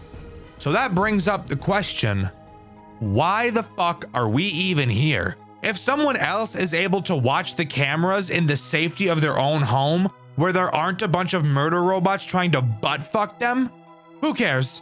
Let's just finish our shift and head to the storage room. I'll see you on the flip side. I'll see you in the grave, asshole. So let me tell you a little something. Oh my fucking god!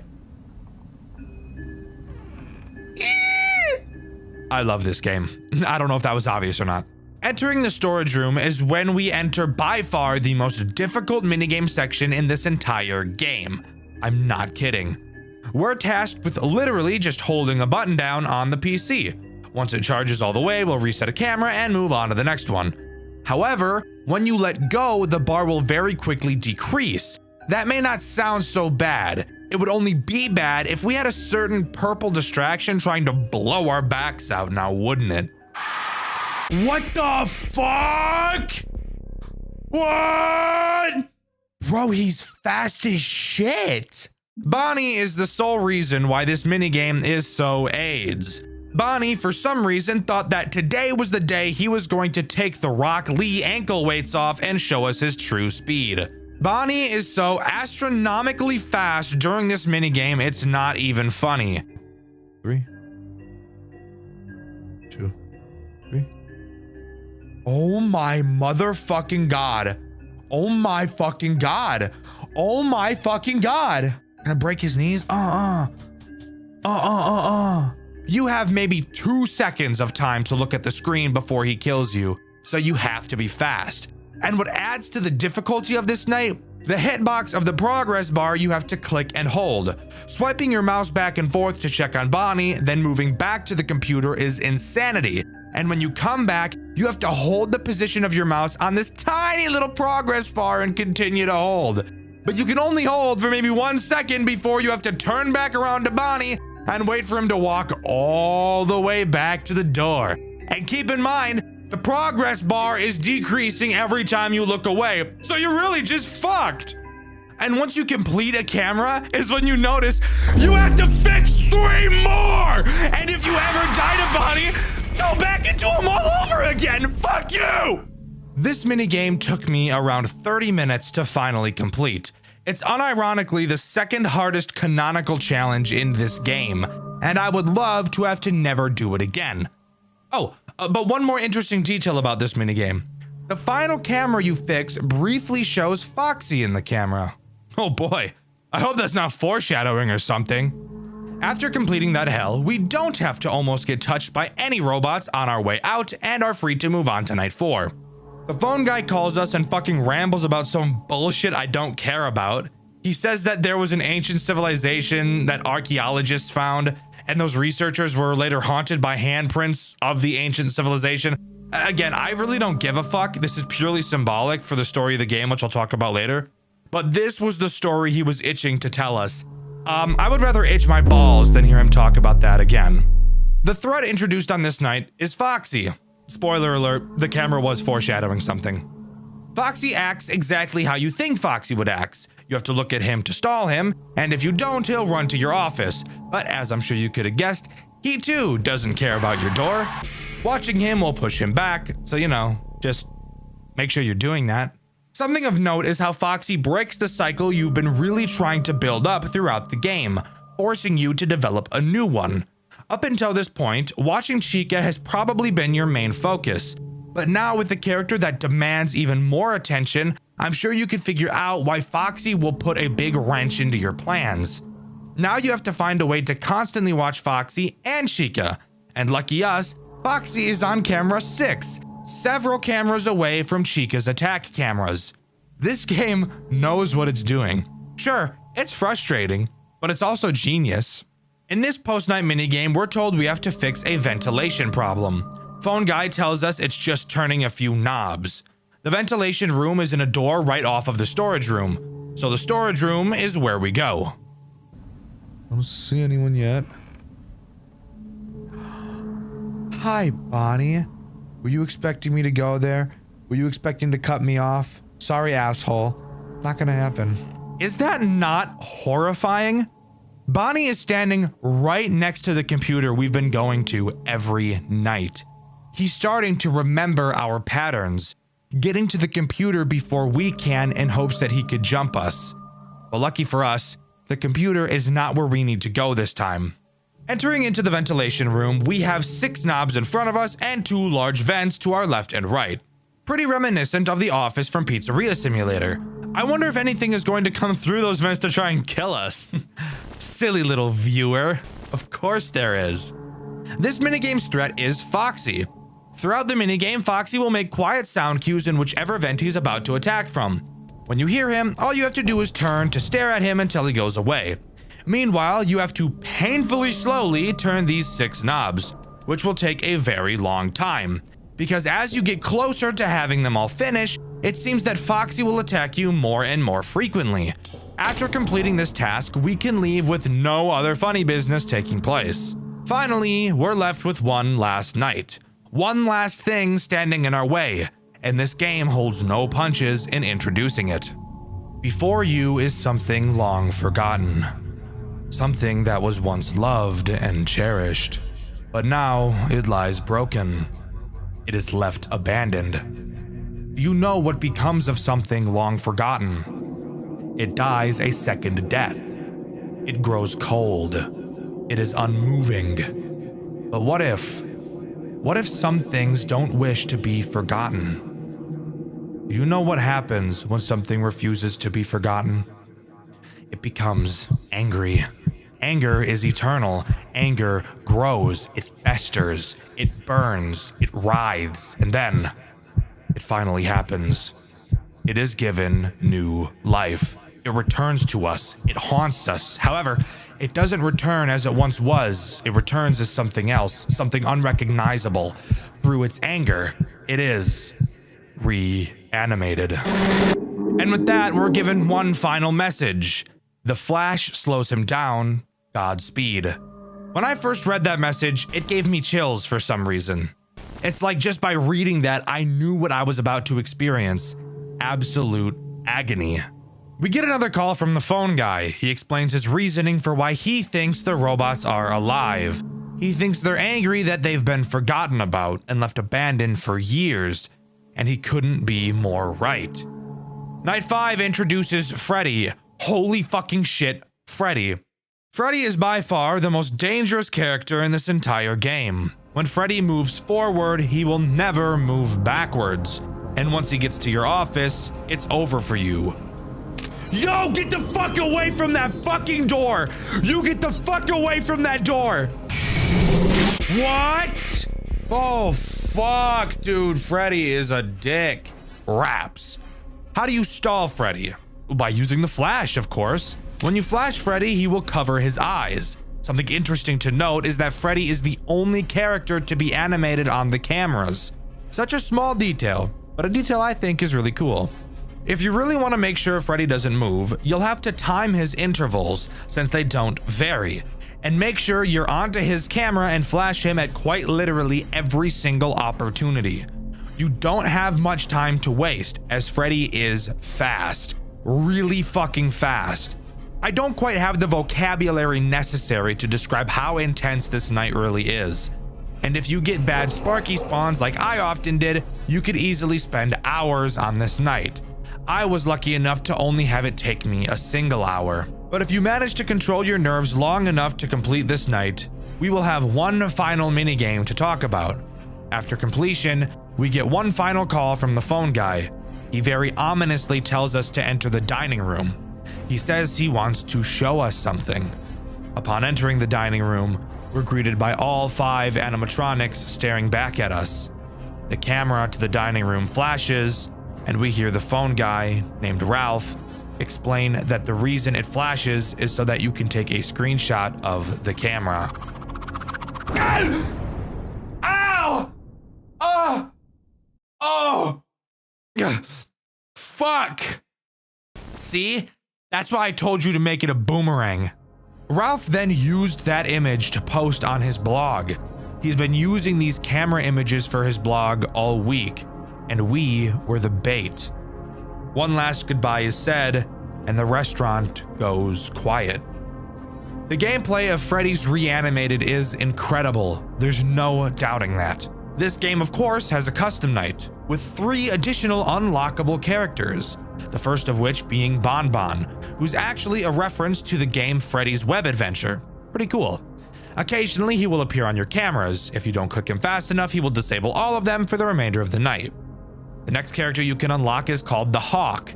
He acts as a Phantom Chica-like character. He will periodically appear on the cameras, blocking the view, and if you don't turn away from him, he will kill you. Pretty simple, but in a game where the cameras are super important, this guy can be a big pain in the ass. Finally, the last character you can unlock is Sienna, by far the most cancerous of the Custom Night 3. She will occasionally block the clock next to your door, which somehow prevents time from passing. This is a Custom Night character that can drop the realism at this point. All you have to do is click her nose and she will go away and the time will continue to pass. Altogether, completing a Custom Night with these 3 additional characters is a torture I would never want to put myself through. But shout out to Dark Ryun who was able to pull it off, and whose footage you're seeing right now. I should mention that the Custom Night does have a secret ending, but I'll bring it up when I talk about the story of this game, which, you know, we'll do right now. The story of Freddy's Reanimated is honestly one of the most surprisingly thoughtful pieces of writing I've ever seen in a FNAF fan game. It's not about murder or purple men or endless timelines that make my brain feel like fucking mashed potatoes. It's about being forgotten, and about what happens when something that used to bring people joy is left to rot and fade away. The entire game is built on this theme: nostalgia, decay, and the quiet horror of being erased from memory. Freddy's Reanimated takes place inside Freddy Fazbear's Pizza Place, a restaurant that's already dead by the time we get there. It used to be loved. Kids laughed, parents smiled, the animatronics performed, and everything was fine, until it wasn't. Over time, the crowd stopped coming, the lights dimmed, the laughter stopped. The building was abandoned and left to gather dust for over a decade. No massacres, no missing children, just nothing. The kind of death most things really suffer. When the game starts, we're told the place is finally being demolished, and Ralph, the manager, hires a night guard to keep an eye on the place for the last few days. That's us. But before us, there was another guard, Mike Schmidt. Yeah, that Mike Schmidt. He worked one night, just one, and didn't make it out. In the demo of this game, we actually see what happened. Mike survives until 6 a.m. The power cuts, and Freddy himself storms into the office and literally bites his head off. No mystery, no cover-up. It's brutal, it's direct, and it sets the tone for everything that follows. When Ralph brings us in months later, he acts like none of that ever happened. He's casual, a little too calm, and gives us these half-baked instructions that sound like he's either high out of his mind or hiding something. He keeps asking us to do these little tasks: fix the power, upload old files, check the cameras, all while brushing off the fact that the animatronics are moving. Every night, our character emails Ralph describing what they saw, and every night Ralph dances around the truth. He never says, "You're wrong," but he never says, "You're right" either. It's like he knows what's going on, but refuses to say it out loud. Then, finally, on the last night, Ralph tells us a story. The story he's been dying to share. He says that back in the 1940s, archaeologists discovered a cave covered in human handprints. The people who found it were haunted by those same handprints for the rest of their lives. Like the dead were reaching out just to remind them they were still there. And Ralph thinks the same thing is happening to Freddy's. He believes the animatronics are moving because they refuse to be forgotten. That after sitting abandoned for over a decade, their anger, this pure, desperate rage, literally reanimated them. Not out of vengeance, not because of possession, but because of memory. Because they were once loved and then left behind. It's such a fascinating take. The idea that these animatronics aren't evil, they're afraid. Afraid of fading away. It's one of the first FNAF fan games I've seen that makes you feel sorry for the monsters chasing you. They're not killing you because they want to, they're killing you because they don't want to disappear. After you survive the final night, Ralph asks you to head into the dining room. He says he wants to show you something. When you enter, all 5 animatronics are standing there, waiting for you. It's one of the eeriest visuals in the entire game. Completely still, completely silent. Ralph activates the camera flash, and the screen freezes in a burst of light. Then he says, I finally figured out what the flash button does. It lights up the room so that you can take a screenshot of the camera you're looking at. I finally have more recent images for my blog. And that's when it hits you. The whole time, we weren't protecting the building, we were the bait. Ralph was using us to get the footage and screenshots he wanted for his personal blog, to turn the remains of this haunted restaurant into online content, the same way we, as players, chase nostalgia. Ralph chases it too. He's obsessed with documenting something that's supposed to be gone. After everything, the building is demolished. Ralph's posts about it online, sparking renewed interest in Freddy Fazbear's Pizza Place. People remember it again. The animatronics, those same restless spirits that didn't want to be forgotten, finally get what they wanted. They are remembered. And then they rest. The player gets their paycheck. The story ends not with a scream, but with silence. It's such a powerful way to close things out. Freddy's Reanimated isn't about surviving animatronics. It's about the fear of being erased. It's about what happens when the world moves on and leaves you behind. Even the custom night ending reflects that idea. Mike Schmidt's death is written off as a bear attack. Just a tiny headline, nothing more. And Freddy Fazbear himself, lying in the rubble, surrounded by everything that used to be alive, now just forgotten scraps of metal. For a game that's meant to be realistic, it's ironic that the story is one of the most human I've ever seen in this genre.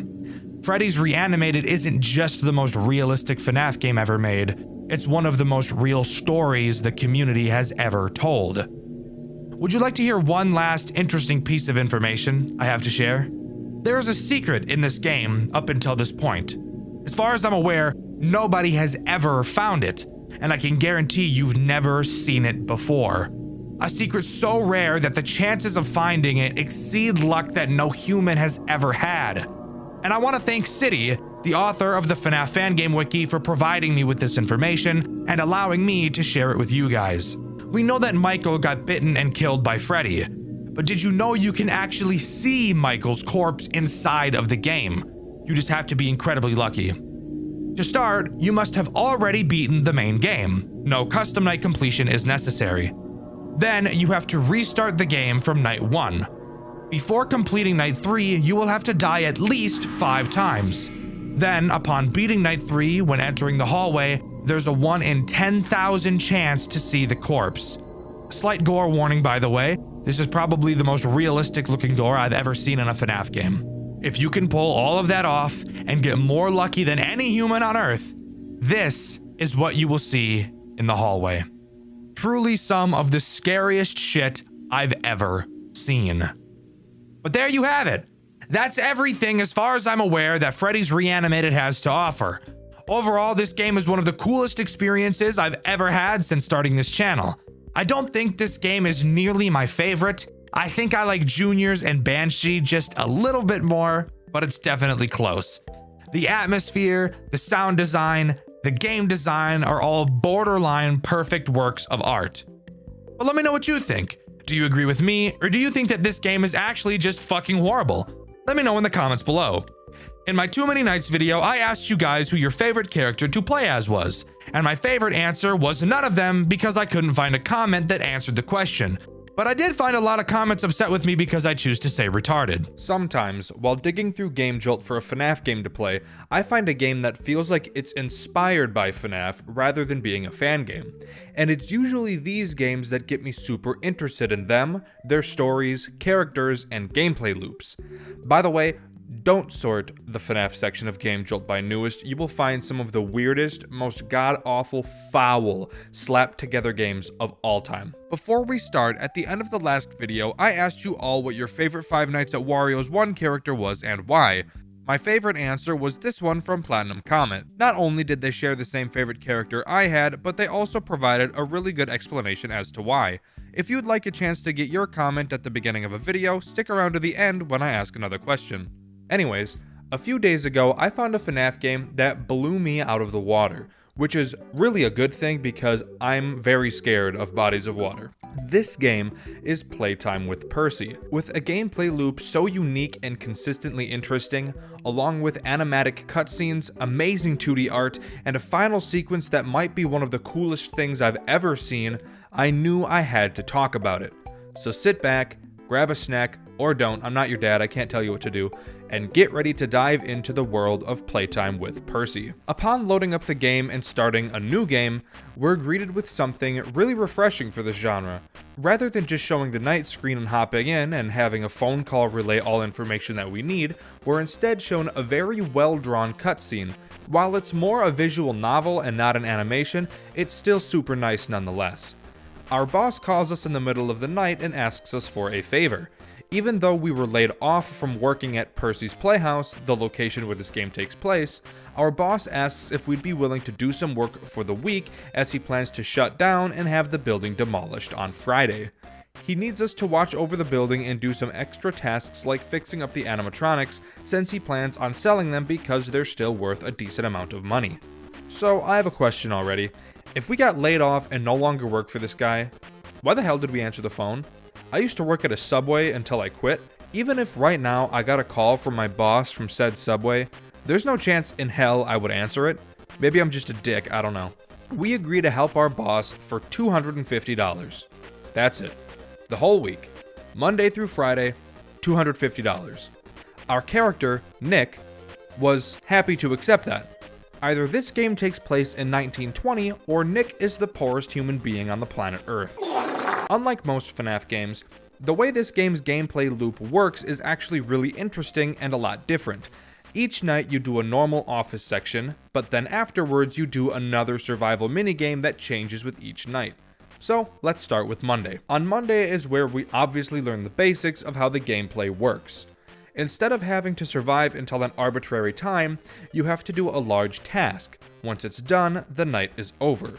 Meaning nights can be finished in 3 minutes or take an hour, depending on how terrible you are at micromanagement. Which, by the way, this game is not for people who are easily overwhelmed. Holy shit, the amount of things you have to memorize and keep track of and react to is batshit insane.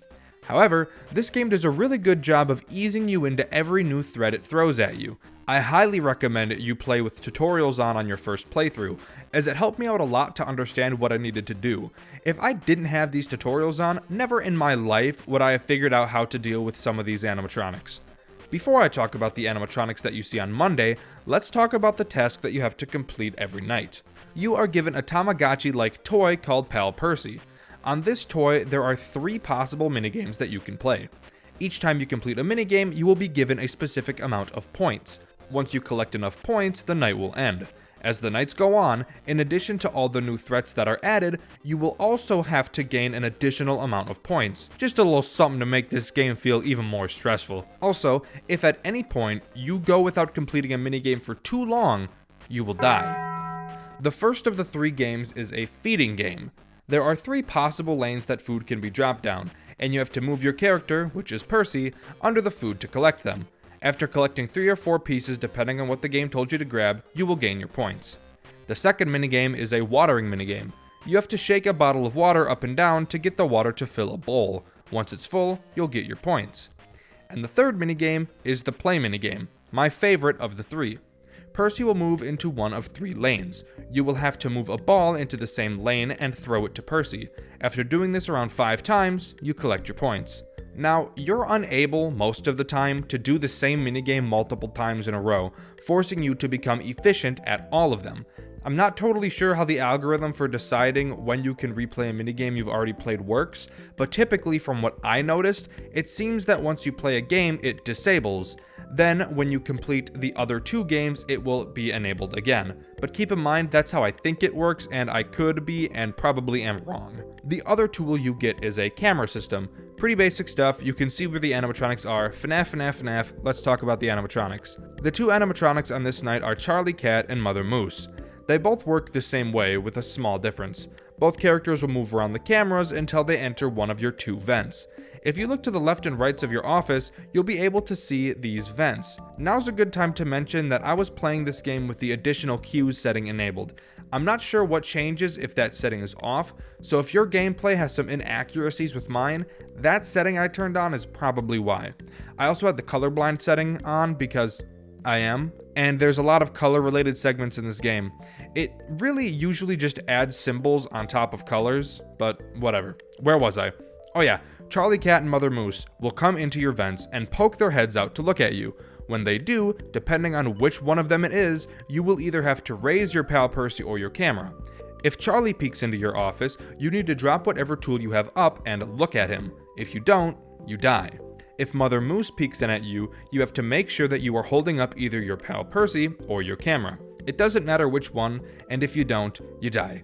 Pretty simple, but really gets you used to the buttons you need to memorize, since one of the only things I had a consistent problem with in this game was remembering what buttons did what.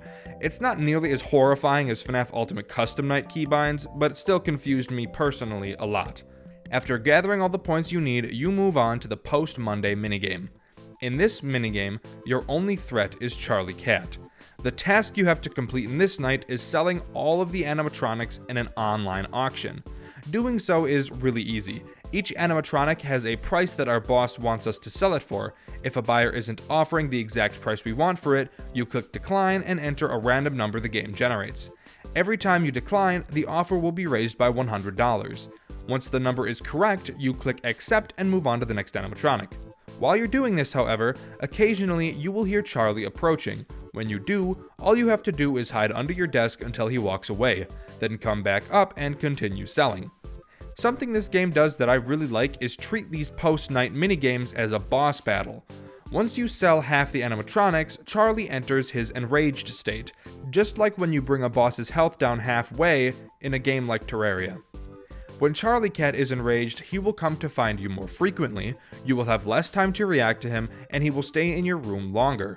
On top of that, you will begin getting pop-ups on your computer that you will have to close out of before you can continue auctioning the animatronics. Once selling all of them off, Monday is over.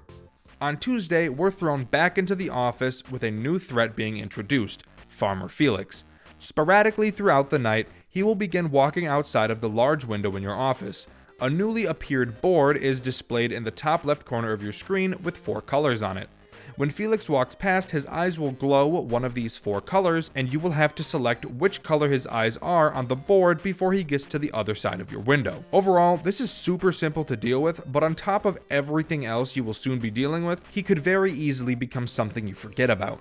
Moving on to Tuesday's post-night minigame, we find ourselves in front of an arcade machine.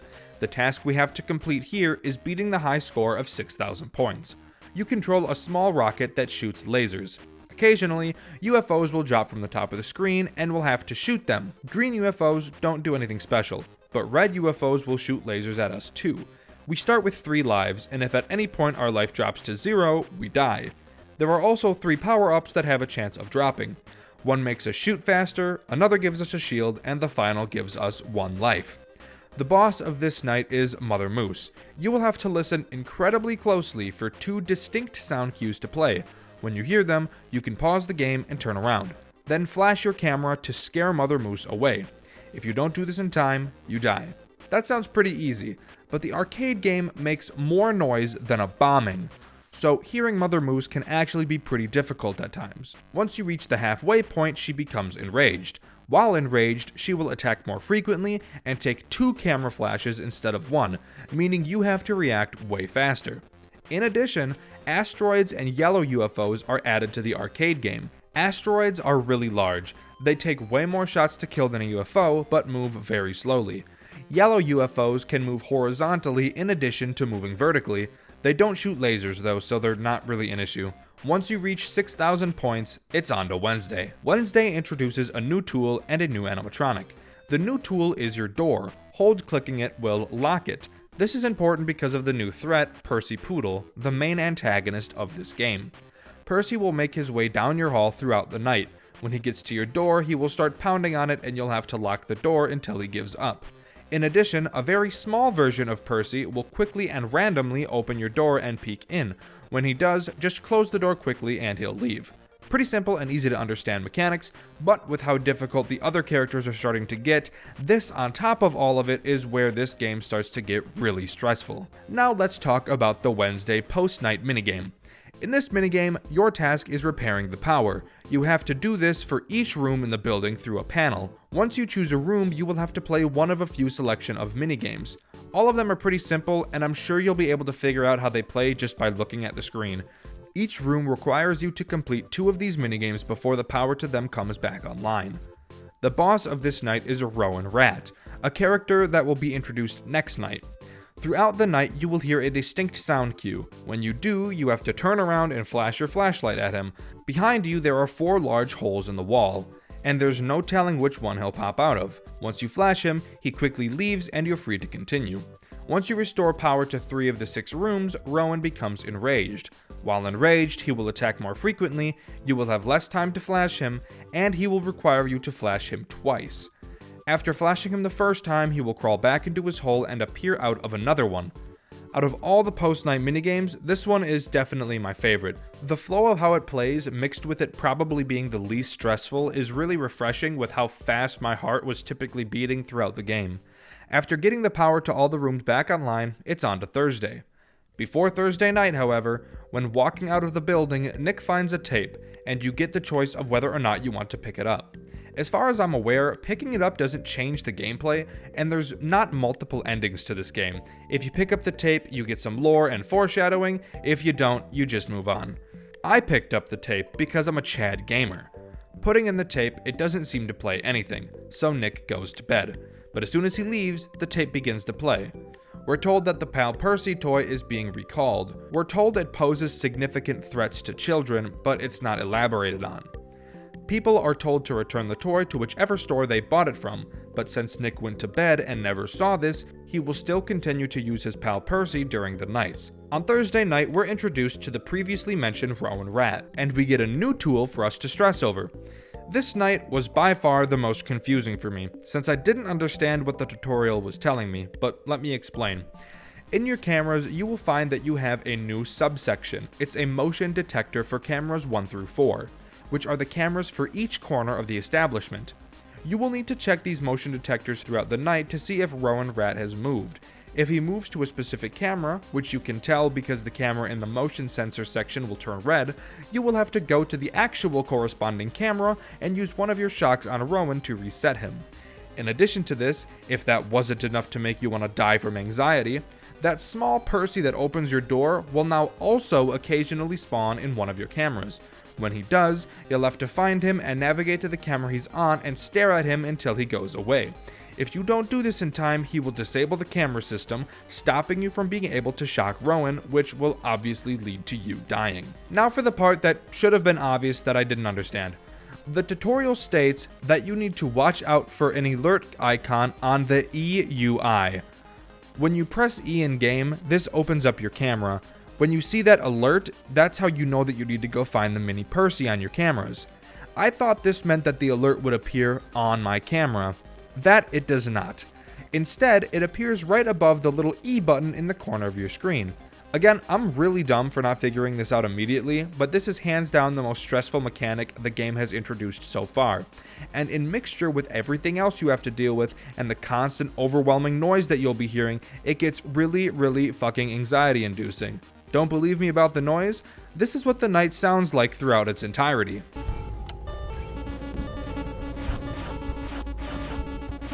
Yeah, it's pretty ass.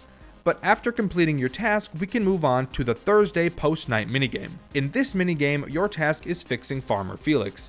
After opening up his head, you're greeted with 4 small sub-minigames to complete. Each is pretty simple, you can do them in any order, but I did them from top to bottom.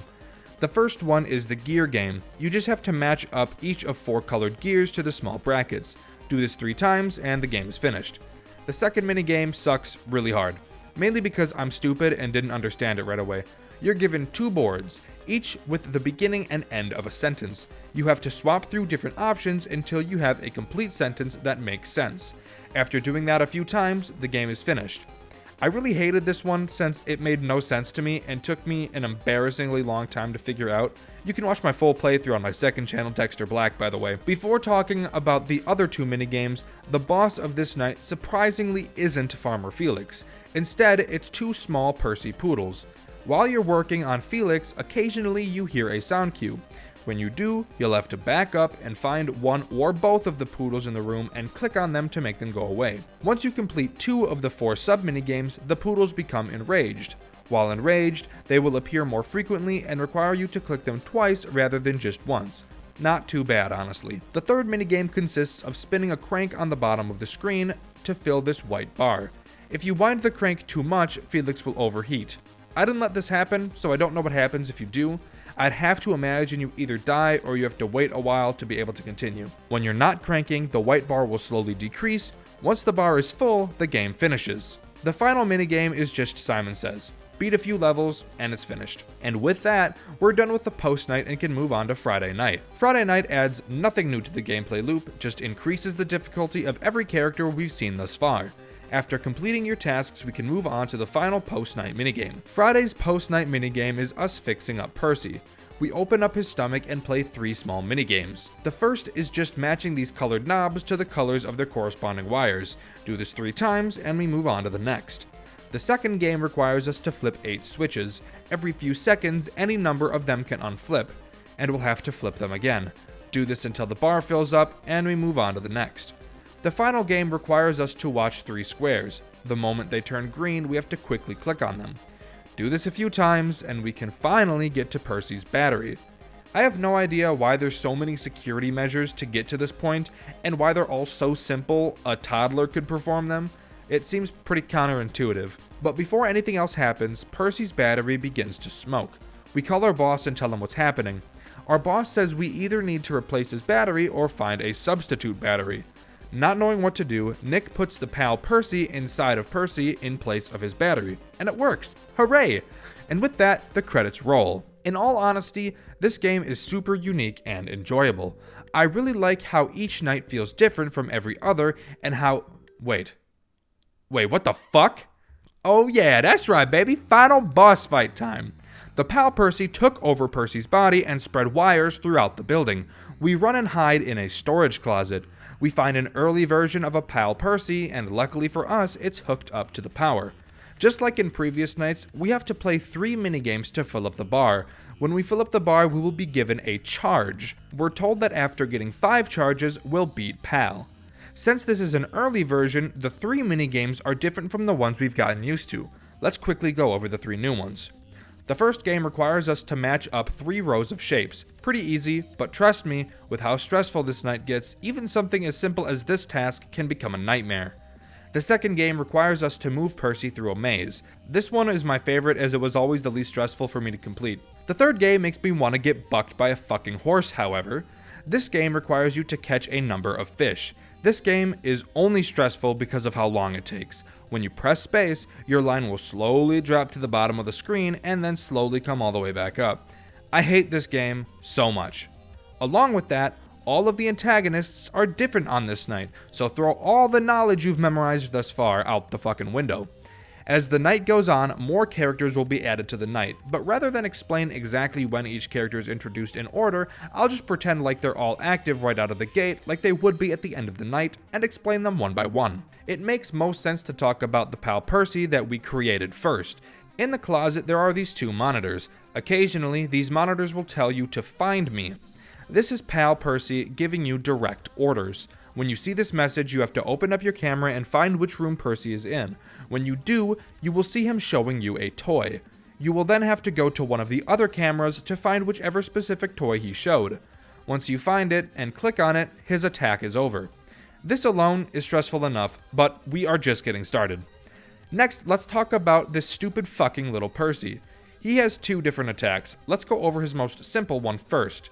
In the closet, you can see these 2 rolling carts. At any time, you can drag them out. If the little Percy appears, you have to use the cart that's on whatever side he's on and slam it into him, which literally kills it, so I guess there's just multiple of these fucks. His second attack thankfully has a cue. You'll be able to tell he's attacking because your vision will turn to horseshit. When it does, you have to find him on the cameras and stare at him. If you don't, he will disable your ability to move the rolling carts. I'm gonna be honest, I have no idea what this next enemy is, but occasionally you will see and hear banging on either side of the closet. When you do, you have to hold the rolling cart in front of said wall until the banging stops. We're not done yet. Don't worry, there's still way more to keep track of. By the way, did I tell you that there's a time limit this time? Yeah. If you don't complete the minigames on the PAL fast enough, the PAL itself will fucking kill you. This game will not give my nuts a second to breathe, just constant quaking for those poor little guys. Trust me, when you fire this game up, your little fucking nuts are gonna start quaking, buddy. Your little nuts are gonna be quaking. But that's still not enough for this game, no! Let's make it even more stressful. These little tiny pals the game calls roaches will climb out of the hole in the ceiling, and will sometimes show up in your vision. When they do, you have to drag them quickly to the bottom of your screen to throw them away. If you don't, you fucking die. Do you think we're done? Yeah? Well, you're fucking wrong. Not yet. The pal Percy that we substituted for Percy's battery will sometimes crawl out of him and go to one of the corner rooms. Thank God he gives a sound cue for when he does this. When he does, you'll have to open your camera and find which room he's in and shock him. This night is so fucking loud that half of the time I missed his sound cue. I died more to this guy than anyone else on this night. Still not done yet, there's even more. At some points in the night, Percy will charge full speed at your door. When he does, you have to hold the door closed until he stops banging on it. And finally, that's it. After getting all 5 charges, we finally beat the game. Psych, fucking idiot. Pal is really mad, and you're forced to get one last charge, while even more mechanics are thrown at you on top of what you already have to deal with. Now, if you look at those screens again in the closet, sometimes Percy's stupid face will appear. When it does, all you have to do is click on it. Don't forget, this is on top of every other mechanic I've just explained, as well as you still having to do those minigames and that stupid fish one that takes 12 years to complete. Ready for another goddamn mechanic? I sure am. Again, our genius battery solution will occasionally come into the closet and take up about 80% of our screen. When he does, we have to play a quick minigame with him. He shows 3 cups and puts a ball under one of them. The cups shuffle around, very fucking slowly, and we have to pick the cup the ball is under, and then he'll go away. Again, this is on top of everything else we have to deal with. And once you get this final charge, do you think the game's over? Nope. Instead, the game says, fuck you. Survive for 60 more seconds as we increase the difficulties on the animatronics by about 136,000%. Lamau, sick idiot. But after those 60 seconds, it's over. And that's really it this time. I promise. This night took up, I'm not joking, about 50% of my playtime in this game. Holy shit, it's so fucking hard. I actually almost gave up, but thankfully, I got over the major salt I was throwing and beat it. If you want to watch me get pretty salty at this section, again, you can see my full playthrough on Dxtr Black. After finishing, Pal Percy comes to the door and tells us that we can be his best friend forever. Nick says... And then Pal gets all pissy and says he's gonna kill us. But before he can, a wrecking ball slams through the wall, which knocks Pal out of Percy's body. With Pal no longer having a body to control, he's pretty useless and lies on the floor like a sad sack of lard. Our boss calls us over as the building gets demolished and the game finally comes to a close. I have to say that this game is probably the best FNAF fan game I've seen in recent years. I'm pretty sure that now you can understand why I say it feels more FNAF inspired than a FNAF game. Because this game is so much more than just that. This game tells a great and captivating story, it has amazing 2D art, and a great and pretty large team behind it. It's so clear that an enormous amount of thought and care went into this game, and I appreciate it so much. Even though I think this game gets way too difficult way too quickly at the end, I'm honestly glad that it chose such a drastic approach. It's so different compared to what we usually get, and I love that the final fight is an entirely new gameplay loop. It's so creative, unique, and innovative, and I can't give enough praise to the devs. As of right now, I'm actually going to put this game just over Five Nights at Chuck E. Cheese's as my current favorite FNAF fan game of all time. If you have any suggestions of FNAF fan games I may like more, definitely let me know. You can either put it in the comments, or you can go to the link in the description, follow me on Twitter, and tell me there. Before I go, and with that, I've been Dexter, and I'll see you all next time. See ya!